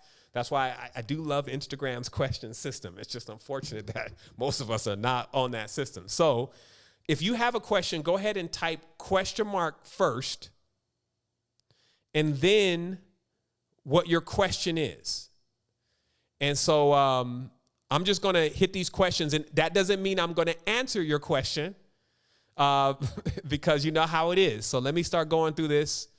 But as the questions start rolling in, You know, it just moves fast. I just don't know the logic to their question system. So, because it's just like, okay, the question just moves, and you're like, okay, let me see. What was about the bad transmission in the 9th of November, 11th of November? Okay, so let me just address this kind of stuff. Okay, so what about the bad translation in months, 9th of November, 12th of December? So why is the Orient celebrate New Year's in February? Thanks to the Gregorian calendar change. Are we in 2023, okay? Also, I will ask everyone, before you ask your question, you type your question, just look over your question and then look at the syntax and then actually get it to where, you know, it's an actual question, and then it helps me answer it, right? So just very, very specifically, even when we see this Gregorian time change, Enealogy shows that the numerics actually still stay in alignment. So even though Nov means 9, Oct means 8, Dec means 10, but those are our 12th months. That's our, just say the ninth, that's the ninth month. So basically the name of the month says that it's 10, but for us, or the name of the month, the number of the month says it's 10, but the name of the month says it's 8, like Oct. But what you find is when you pull back completely off of the system, that the numerical system of 9 overlays the whole thing nicely and keeps the time still in alignment from start to finish. It's almost like they can never really escape the ancient time system of 9. So I don't even pay attention anymore to what year it is and all that kind of stuff. I just feel the energy. And when you're living in nature, you actually see this procession happening every year. And so if you can stay in nature for 1 year, 2, because you need at least 1 year to observe it the first time, that the second year you'll start noticing, those worms are back. And then you even notice that there's certain insects that we're missing. And it's the same thing as a farmer. It's like we know that certain trees, and let's say specifically in nature, certain trees come into bloom during certain times, and we're all waiting on the mango season. We're waiting on the mamones to come in. We're waiting on, and some of the hybrids, of course, are year-round. Always the hybrids are the year-round ones. Right? So it's just like you observe this, you observe the insects, you observe the plants, and they actually tell you the seasons. And if you want to set a clock, and this is a challenge to anybody, because I know people will be looking at this in the future. If you wanted to set a real clock and know the real time and the real days, because even they tell you 360, 365, 12, 24, I love to corroborate all of that on my own, because that actually gives me the personal experience of the whole thing. And so what I would challenge someone to do is actually make a natural clock themselves of nature. A natural clock in nature, of nature, saying, okay, this is the time that this particular species came out, day 1, or try to catch that week frame. This is when this came into exist, this came into nourishing again. And then when next year comes around, see if it actually falls on that same date. See the difference in those dates. What number are you talking about? Are you talking about 360? Are you talking about 365? So that way, or 294. So you can create your own clock. Also, remember that when you own land, after you stake the 4 corners of the land, like the boundaries of the land, so that you can see where the anchoring is of the land, then you try to place some type of device that actually can track space and time so that you can dial in space-time. The one that I've been seeing now that's pretty simple is on Thingiverse. It's called the sundial. And it's basically a way that somehow this 3D print has been configured. And the way the sun moves, it digitally displays the time on the ground. Imagine. I wish I could show that thing here tonight, but I won't waste time on it. But literally, you 3D print this thing, and it looks like it just has all these holes in it. And then when you mount it in your yard a certain way towards the sun, depending on where you live, and they have different files for where you live, when the sun shines through it and you look on the ground, it tells you the exact time in digital time. So do you see how there's this connection here? There's this fiber here. And a lot of times they will try to tell you that these digital worlds and these other internets and all this is disconnected from where we are in our consciousness. And I'm here to tell you that no, it's not. That we're everything, really. And many of the things that we don't know that we are is being exploited. And we need to wake up to that because our energy or our aether is being used in somewhat of a combustion system. That's why it's always about who we don't like and always about, let's fight this person or fight this race or fight this. And that's just because we're like combustors in here. We're basically acting like God's footstool or God's chariot where he drives around using the energy of our combustion, or it drives around using the energy of our conflict. And when you choose to not participate in that type of stuff anymore, you find that your spine starts charging up like a thermometer, like the actual degrees of your spine, which is Kundalini, starts to go up, and that you start to become divinely inspired because you now have the fuel to power your chakra systems, which is your planets in your own universe, or as we call it, the innerverse. Somebody said, yo, what am I watching? This is tripping. Yo, I want to give, some I don't give shots out. We're not trying to kill anybody, but I wanted to send some honors to my brother Dominic. It was wild because he was, he said he was watching the episode when we did the birthday thing, or some episode we just recently did. I kind of debuted the Waking Life, which is this filter, right? And he said he fell asleep for a moment, because, he was going in. He was real late on his side, I think, so he fell asleep. And then he woke up, and I had the filter on, and it was like a weird moment for him. And I just had to laugh about it because you could just imagine, like, you go to sleep, and then, you listen to Seven Bomar, and then all of a sudden you wake up, and then now you look at the screen, and I'm like this, and I just fly on the wall. But anyway, so let me keep answering these questions. So there's a question here, and we're going to do this for 20 minutes. So I'm going to do rapid fire. Someone says, what do you think about Metatron, the entity? Okay. So what we always see is the science, if you may, or the access code, which is the in this case, the cube or the tetrahedron. And then we see the brand. All right. So Metatron is the brand. It's like the same thing with Jesus. Jesus is the Christi or the Christ or the Kundalini or the chrism, the ability to raise basically your sexual fluids into your crown chakra to activate your lotus, or your basically the 1,000-petal lotus is like a dish or an antenna that plugs you into the next level of the framework, so that way you can actually send and receive transmissions from the next level of the framework, right? So that's the real Christ. However, they got the PR version brought to you by the Jesuits, and then this one does not bear, except through an allegorical and an exoteric sense, a resemblance to the other one.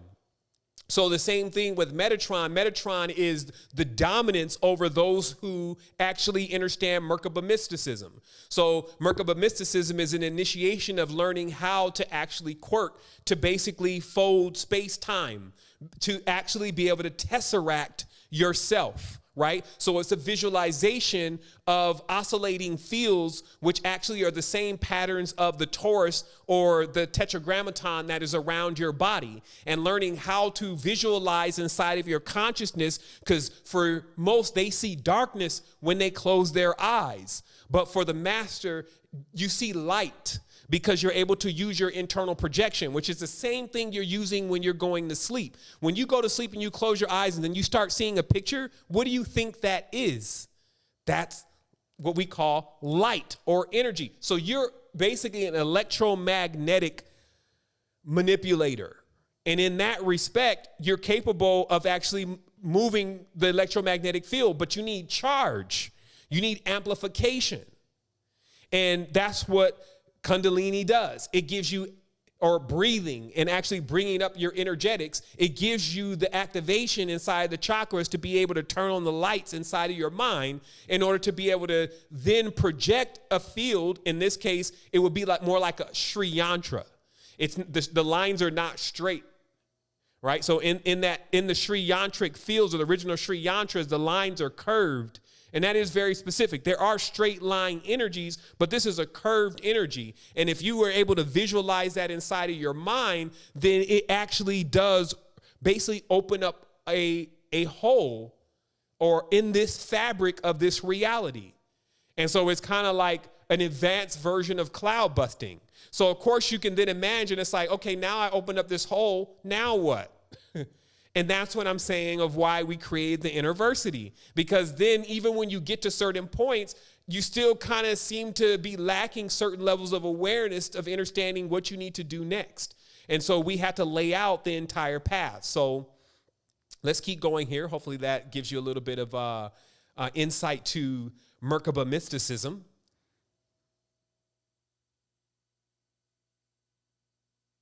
Okay, here's an interesting question. I'll take it anyway for kicks. What does it take to die and never come back? See, the thing is that you have to realize that things that you think are dead are still here now. Imagine that you are looking on the outside of, let's say you're seeing your family and everybody's enjoying things, but you're not there and they can't hear you because you're now just in another space. And there seems to be a film between you and where they are. You can see them, but they cannot see you. That is what it's like to be an ancestor and not have anyone in the family that is tuned. Because remember, we're receivers. That is tuned to be able to receive the message that, hey, I am right here. And you see how they call them the watchers?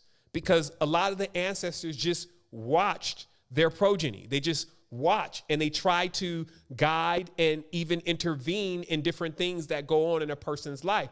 But again, there's a lot of turbulence in that field. And oftentimes it's more of like hands off, like just let the being go through their experience. So what I'm telling you is that what you should really be more interested in, and this is not me telling you what to do, but just advice, is to realize that death is but the beginning. That's why when the word meta means death, but that death means a certain thing to people that's not the truth. People think death is the end. Death is a gateway. The ancestors celebrated death. So when they're saying meta, they're talking about a celebration of something. And I'm telling you, it's the celebration of their completion of their project. And their project, as you see them unfolding it, has to do with immersion into another dimension, into another realm. And that's why Neuralink is still in tow. Remember, there's direct brain to human interfaces already waiting to sell for $300. People right now are just hoping that they can afford it when it comes out, not if they'll actually use it or not.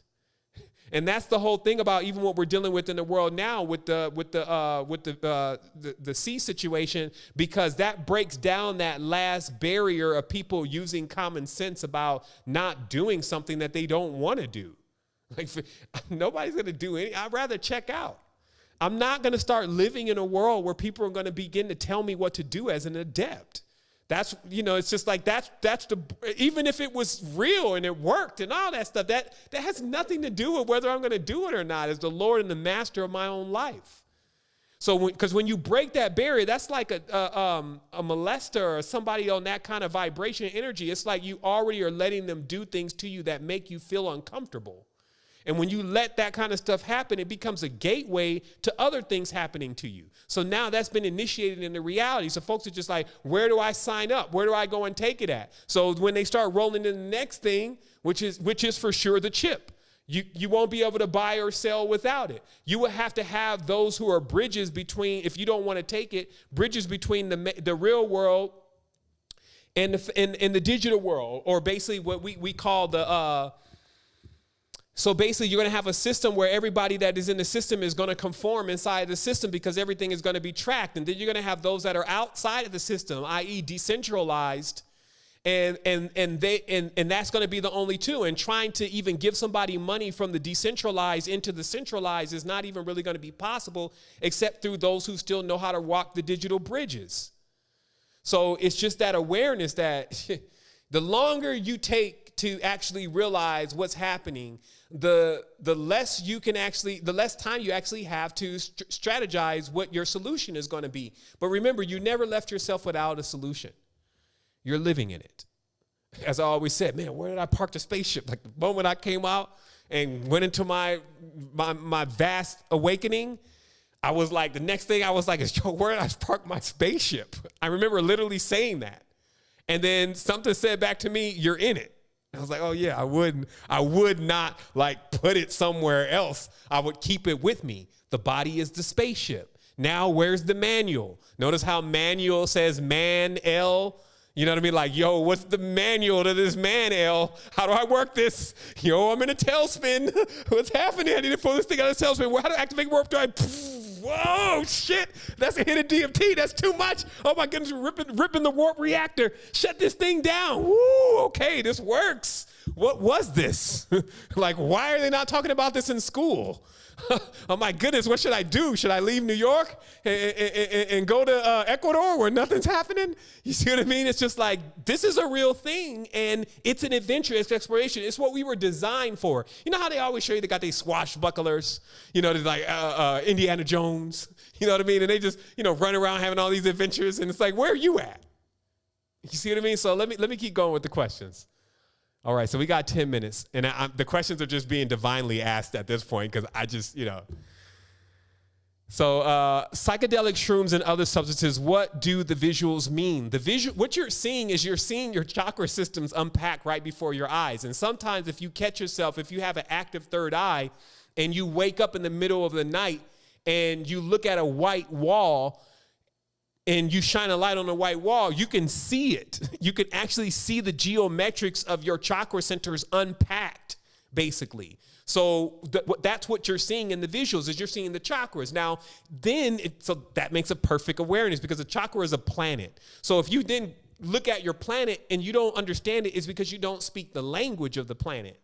So that's why the ancient systems, you just go through this process of actually activating chakras step by step by step to come into the awareness of the planetary system that's in you and learn how to communicate with it. And communicating in this sense is not like, hey, do you speak English? Communicating is, I can feel it. That's real communication. I can feel you. See, our real communication is that I can feel you. I can actually feel your consciousness.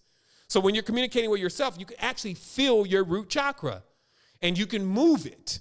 You can see where, you can talk to it, see where it's from, see what it's up to, see how it feels, see how it got damaged, and all of that. So it's a relationship because, see, that's what I said. Each part of this body is in a being, or aka the organs are the archons. They're specific beings that are actually in harmony, which was the Mount of Harmon, where this agreement took place from these ancestral pieces to put together Cadman.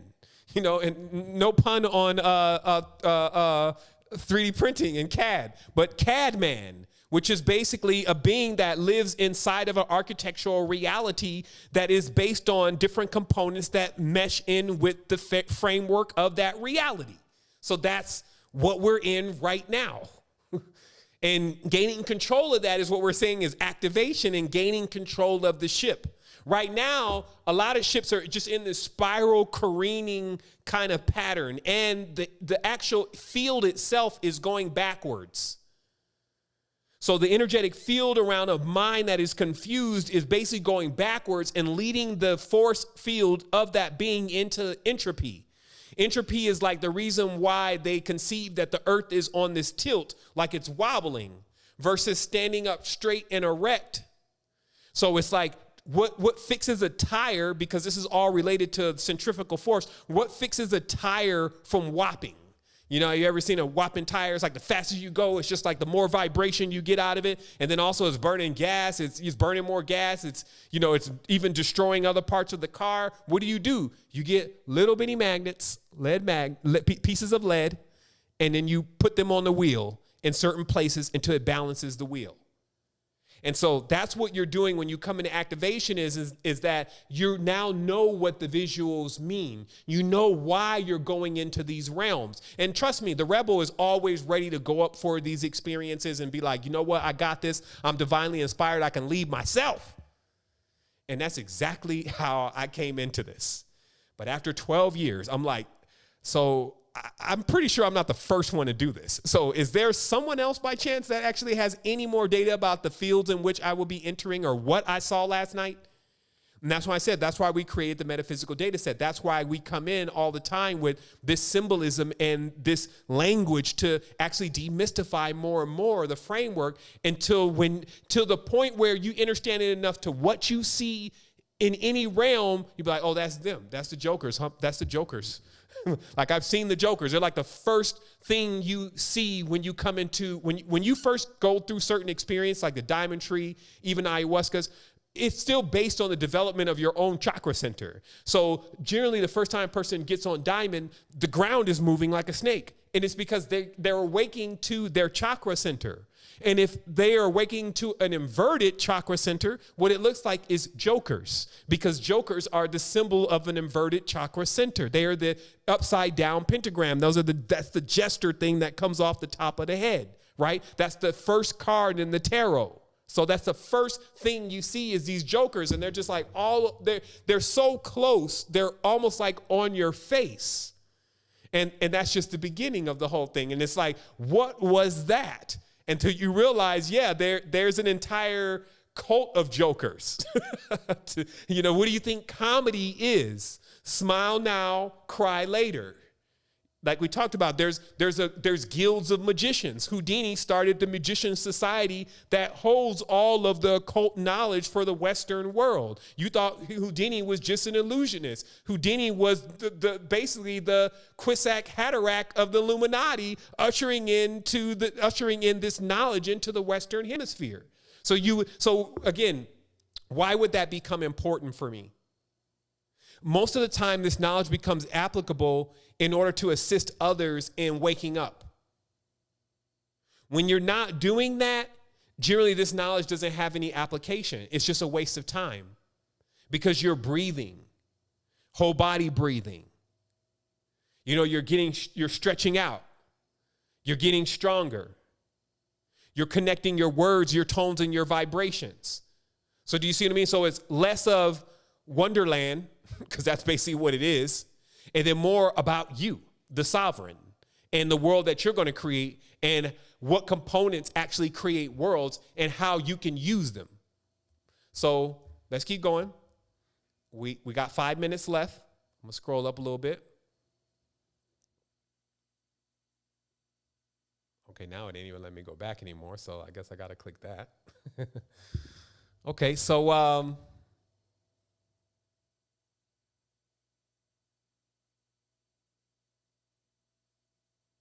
final question here. I'm going to answer this because, we got into soulless beings before.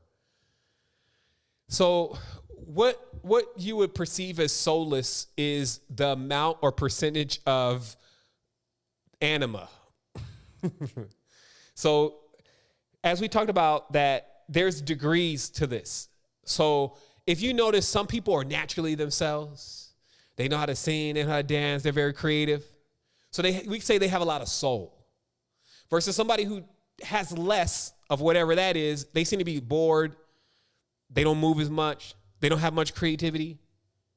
So when you look at those stages, what you actually see is you see the graduation or the transmigration of the soul. This is why I said that just omitting animals from the transmigration of souls is a gross error, because all of the ancient systems all show that some people took care of the animals around them because they knew that was their cousin and the cousin was back again. But because the cousin was basically carrying their energy in a certain way and doing certain things, I can't really say if being an animal is an upgrade or a downgrade. Don't quote me on that because the dolphins are out there, right? But they just knew that this animal, this sheep that's around us is Joey. Because he was clowning. So again, this transmigration of souls lets us see that there could be degrees of souls within a being. And so what activation is, as we said, the mind is a receiver, is it's putting oneself into a state of being able to receive more awareness of your allness, right? Because we're still saying that you are everything. You come from a source that actually is everything. So you're in this process of that awareness. So you can't open it up completely because you would probably lose your mind. So you're in this process of actually getting yourself prepared for it, even energetically. There are things that you do to your body, such as the breathing, some of the Ayurveda, the Tibetan medicine, to prepare your ventricles, to prepare your lymphatic system, and to prepare basically the conduit points in your body to be able to hold the energy, and to be able to sustain the energy. Because the energy is very similar to like electricity, but as Dynamo Jack said, it's not electricity, it's chi.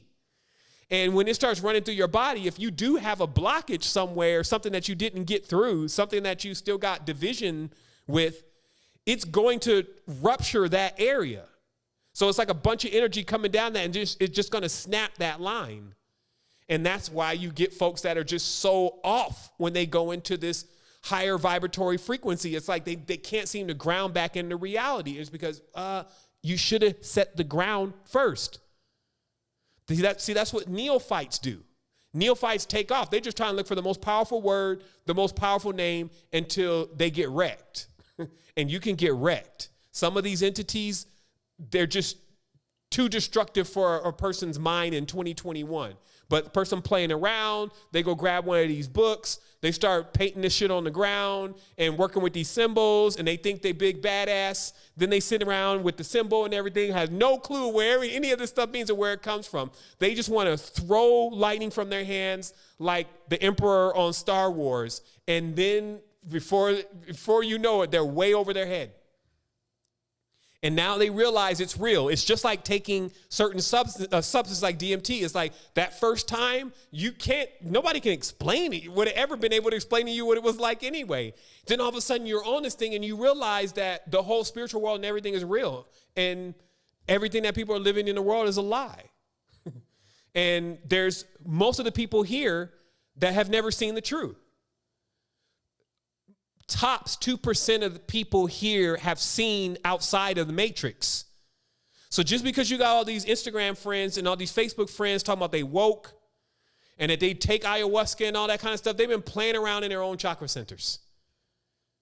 To get out of this, you have to bring this into alignment. You can always tell because they're still in duality. They still, always look at me. It's all about me. You can tell. This is not somebody who's been outside the matrix before, because to get out, all these got to come into alignment. They're like, they show you it's a tree that's zigzagging, zigzag, zig. These are the two serpents on a tree. So to actually be able to line those up to basically make them conform to that middle path, that means you had to really do it. So you can't still be over there hating your ex-boyfriend and expecting that you're going to get to the Arabat. You can't be over there banging against other races, talking about you the creator, but you hate everybody else. You can't be over there talking about these beings don't even have souls, and you the creator, and you said, what'd you do? You created some soulless beings? It doesn't even add up. It's not common sense. So you can't turn a wheel. So that's what I'm saying. Like, I don't adapt to much of what most folks be talking about because I can tell they haven't turned a complete wheel in the idea that they're presenting. Not to mention, you can't reinvent the wheel. That literally means that pattern, that cabal or cable that is in the sky, until you at least get on top of that, you will not be reinventing anything. Not to mention, I think that what you're seeing out there is actually a reflection of what is in the deep. And until you're ready to brave the deep depths of who you are, which will be like fessing up to that you're also harnessing some of this very power that is becoming the destruction of this world that we're living in, that you consume and that you eat too, that you're also involved in the communion yourself, that they're eating from your body and drinking of your blood and breaking bread with your flesh, and that you're sacrificing yourself most of the time for the love of others. You see what I mean? So until you get super intrinsically involved in this experience to realize the essence, like I said it to everybody today, like, what is alchemy? Alchemy was the awareness that you can extract the essence of a plant and keep it inside of a jar and meditate next to that plant and communicate with that plant inside of a vacuum. And the moment that you open up that vacuum, though, that essence will oxidate, i.e. die, and pass into another space. But you could have the ability to even capture the essence inside of a vacuum. And today we call them essential oils, those that are not rancid. So what I'm saying is that while it looks like that Earth is kind of narrowing itself down into these pigeonholed categories, there's an entire expanse. But don't learn from these fake matrix running folks how to continue to keep yourself in division and not to align to these higher truths and to understand that these are all building blocks for perfection. It's very easy for me to see what to do when I know what not to do. So we let these clowns jump out here on this stage and dance and act until they fall off. And then we use that as an awareness, like that's exactly what I need to not be doing. So this is why 12 years, I'm still in the alignment. I'm just here to assist and continue to build. We built some of the most advanced technologies, spiritual technologies. We're Spirit Tech. And we are just preparing for what is coming. This is not the beginning at all, but it's definitely not anywhere near close to the end for us. And so my goal is to stay on the level and to remain a factor as the world keeps unfolding all these new things and folks start feeling more trapped. All we're doing is offering more and more ways to realize that that is actually in your mind. So let me finish off here. Yeah, that's about it. So we at 9:04. I wanted to say for everyone here, and let me close this, that these are amazing times, but they're also equally as competitive in the sense that the real estate for your mind is at an all-time high. If you notice that every single thing around you is about getting your attention. We even have to create certain thumbnails, women taking certain kind of pictures just to get attention. And it's because of that awareness. And I want to just explain this to you and demystify this really briefly, is that you need to understand that your eyes are not only the gateway to the soul, but they are the conduit of the energy from the soul. So when you look out into this reality right now, when you open your eyes, believe it or not, it happens faster than you can see it, that you actually create the entire reality that is around you. Because otherwise, when you close your eyes, see, I'm not talking about just this physical avatar. I'm talking about what you really are. When you close your eyes, you don't see anything, so nothing actually exists until you open your eyes. And then when you open your eyes, you actually start a communication or a communion with everything around you, and all of this begins to basically respond to the energy that you're sending it. It bounces back information to you through the energy that you're sending it. So what I'm trying to get you to focus on and see here is that every time you look at something, you're sending energy to it. And in that awareness, you can also see why so many people want you to look at them. Because archaically, they remember that the more people that they get to look at them, the more energy that they will receive. But in their neophyteness, they don't realize that, but you have to redistribute that energy. That's called cycling Kundalini. So if everybody's got you on their shoulders and, oh, he's the best or she's the best or wow, she looks great, you can implode if you don't actually reciprocate that energy. You basically become stale and stagnant. The energy rots in you. Like if you look at some of these stars or actors, as below stars and actors, they're just rotten. They got all of that energy, which is mainly attention, not even money, because most of them are in debt. But they got all that attention, and it's just rotting them. Because it's also attention coming from, like as they say, I'd rather be king of one lion than of 1,000 mice. So I'd rather have one person that is on point with me than 1,000 people that are not. So it's just that awareness. It's quality over quantity. And quality is going to win every single time. And as we go into the future, if you maintain your quality, especially as we're speeding through these ages, like we just blasted through the digital age. All the money was digital. And it's coming on the digital now. Like they're barely deploying digital before we move to Aether already. And now the awareness of the energetic field around the body, it's going to be like, when that comes to humanity, it's going to be like the joke's on everybody else. Because the ones that are already creating the systems to intermesh with that already know the energetic field around the body and have been waiting for the ushering in of that. So as I said before, those old controllers, they're still behind the scenes and they just got new faces. They already knew, just like they knew before. Do you think that first system they were using of transaction is still in play? Remember when they would just break off pieces of gold or stamp out shillings and stuff like that? Is that system still in play? Like, is that the main system we're using? No. So they're very well aware that there's a transitional phase that is going to have to happen to further the plan, the project, the planet, right? And so that means that we have to be smart enough to realize that a lot of these beings that are out here, they're not our saviors. You're your savior. You have the knowledge, you have the awareness, and you have the awareness, but it's up to you to push the button. I can tell you, I can sit here for 5 hours. I've done that sometime. 5-hour build. That's why I decided I want to do the Waking Life version. I'm like, let me get this a little more interesting for me. I'm pretty sure it's interesting for everyone else, but this is 12 years of me reiterating pretty much the same thing. But I haven't not just been sitting here doing that, though. I've, of course, been Resistance is planning something bigger. I've been investigating all the technologies. I've been amassing the key books that tell the truth.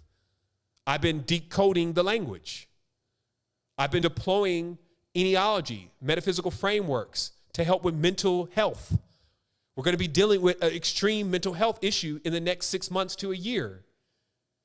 What this is going to do, like if you've ever been in VR before, remember, we're like, all these technologies, like I had the first DK1 headset is sitting in a room over there.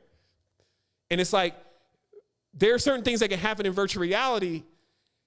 It's just so weird because the mind doesn't really know the difference. And even in those experiences, for an adept, you realize just how malleable the mind is. And just how, like, if you wanted to understand how to turn the lights on in your mind, they could have created a game for that already. So there's no intentions to really get a person into this awareness using this technology. There's only a purpose to take them more into darkness, ignorance, and lack of awareness of themselves, right? So we're always doing something different. And I feel like as long as we keep doing that, everything will be perfect. I don't care if 8 billion people are doing it. If it doesn't line up inside the code, it's another infiltration. It's just like, what's the movie?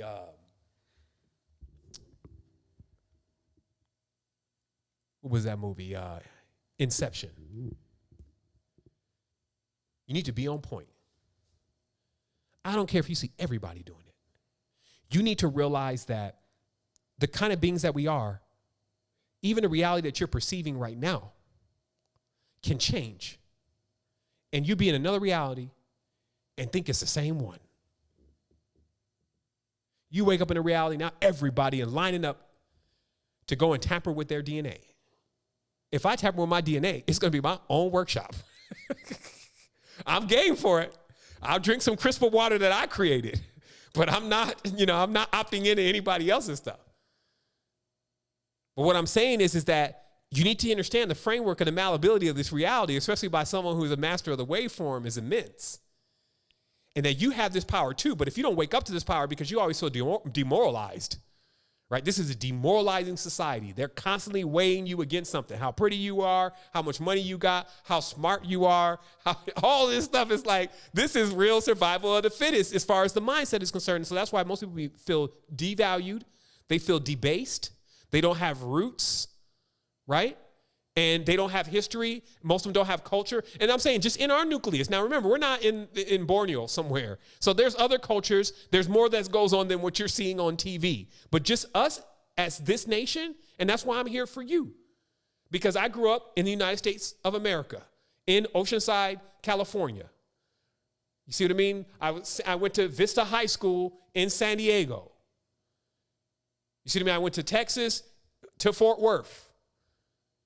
You see what I mean? Then I went to, so I've been to these places. I went to the Super Bowl in Florida with New Orleans playing, and Puffy was there. You see what I mean? So we've been in these same places. I was at 112 when Memphis Bleak and Jay-Z had walked in trying to sign their first deal. You see what I mean? I was watching BMF drive around the streets with all them black cars selling dope to everybody with all the agents following him. You see what I mean? So I've been everywhere. So I'm here with the family, and we've even sat probably in the same seat. I was at LAX ready to catch a plane to Atlanta. We probably sat in the same seat. We walked across the same path. But in that, as I'm saying, there's power here. I've had times where I had meteorites, Moldavites sitting on my chakra centers and go to sleep and wake up into a world where I can see every single thing that's ever happened in that house. I'm seeing somebody sitting on a toilet. I'm seeing somebody cook in the kitchen. I'm seeing somebody walk down the hall. I'm seeing everybody that had ever been in that apartment. I'm seeing that all of their shit is still there in some realm. I was terrified. I was definitely not ready for that one. Like when I turned around, I saw myself laying on the bed too. I was like, and I got started and I felt myself just rush back into my body and wake up real fast. And I was like, what the heck was that? And then I was like, that was everything that ever happened in this little bitty ass apartment. Everybody that was here. And then I was like, man, why did I wake up? I should have explored it more. And ever since then, I've been trying that configuration and trying to figure out what the hell allowed me to get into that space. But for me, it's just to quantify that space exists. There's a space that you can see every single thing that ever happened in that space that you step in. And if you're telling me that I'm the only one that ever saw that space or the only one that ever tried to interact with that space out of 9 billion of us, you got to be a fool. So all I'm doing is I'm going to continue to send this transmission. I'm going to continue to send this beacon to all of those that are out there that are ready to raise up in all of this, gather all your experiences and all those beings that you've come here to know and to learn and to experience and to raise us higher.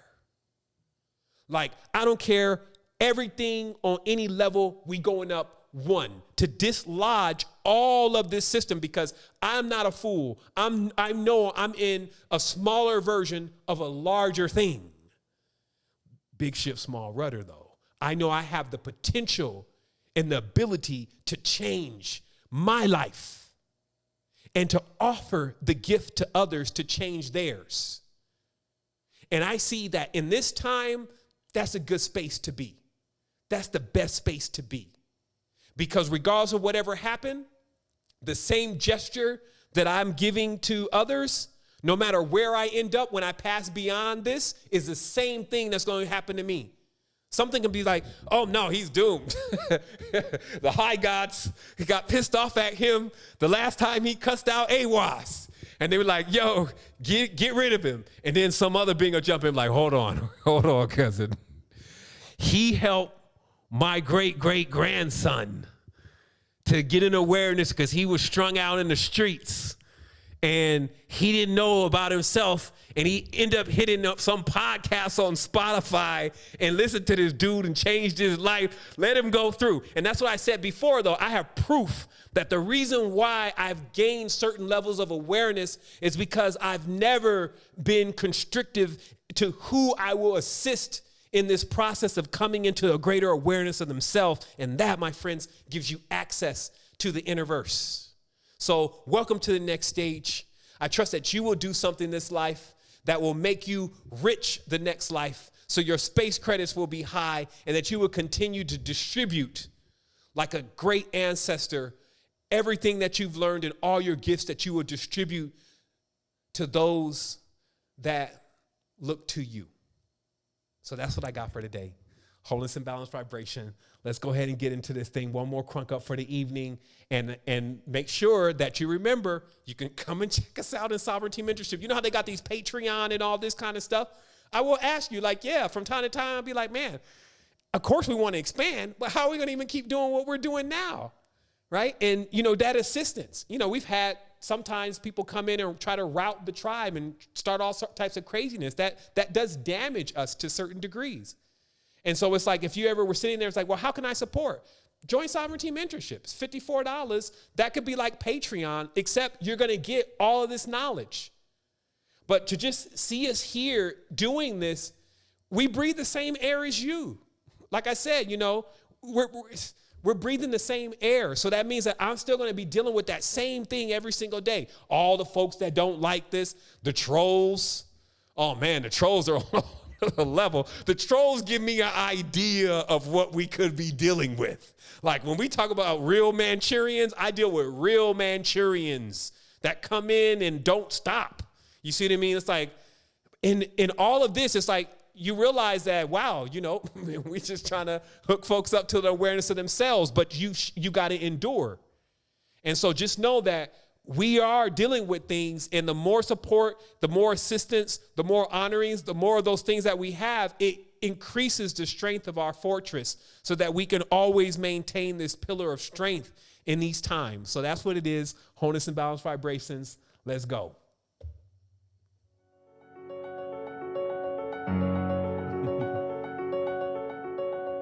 Time changes space. The galaxy. To your eyes, 100 billion points of light. But where you see light, I see worlds. The Resistance is planning something bigger.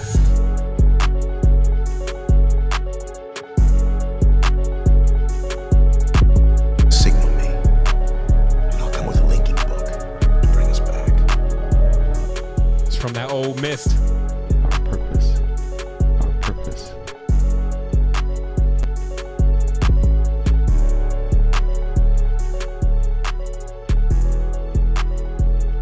Well, then why can't we see it?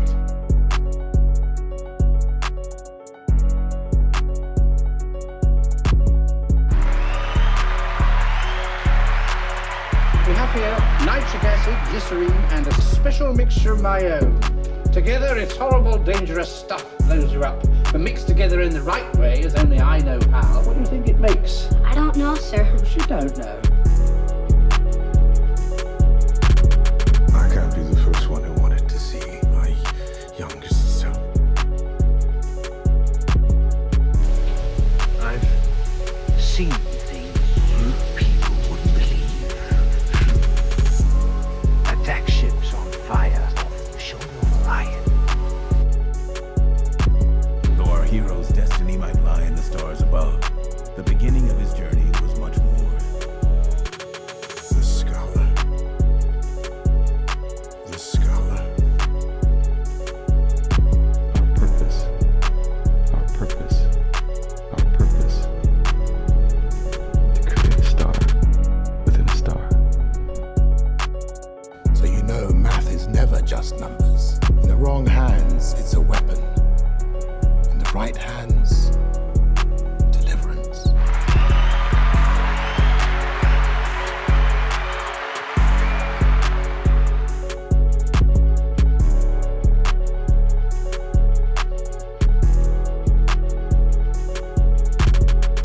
Stay rejuvenated, baby. Never let them hold you down. Never let them steal your joy, no matter what. How dare you?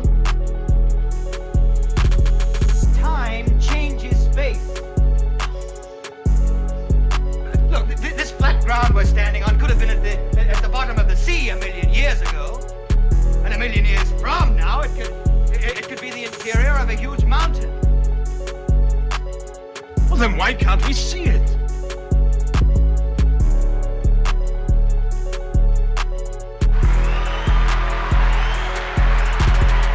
Your awareness may be powerful enough to control.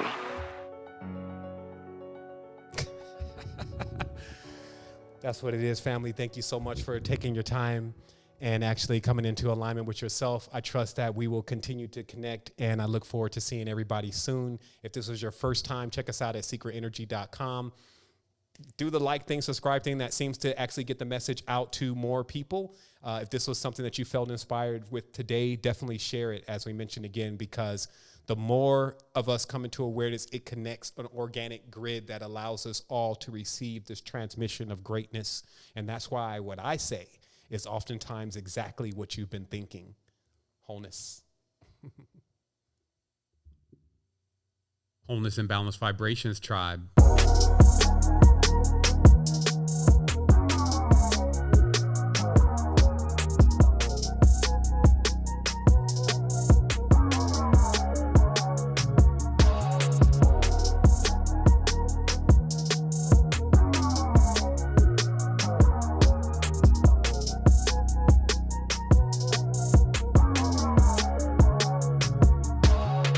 It's murder out there. You can't even travel around your own microcircuits without permission from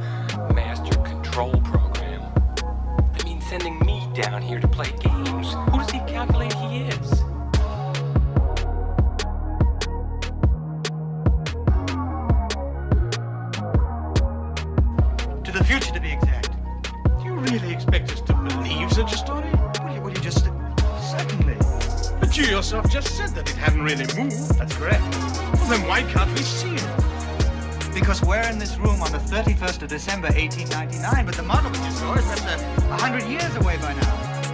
This room, even this whole house, may not be here in 100 years. But the time machine occupies the same space that it did a moment before it went off on its journey. But if it's occupying the same space, well, why can't I feel it? You must remember that the space you're putting your hand through is today's space.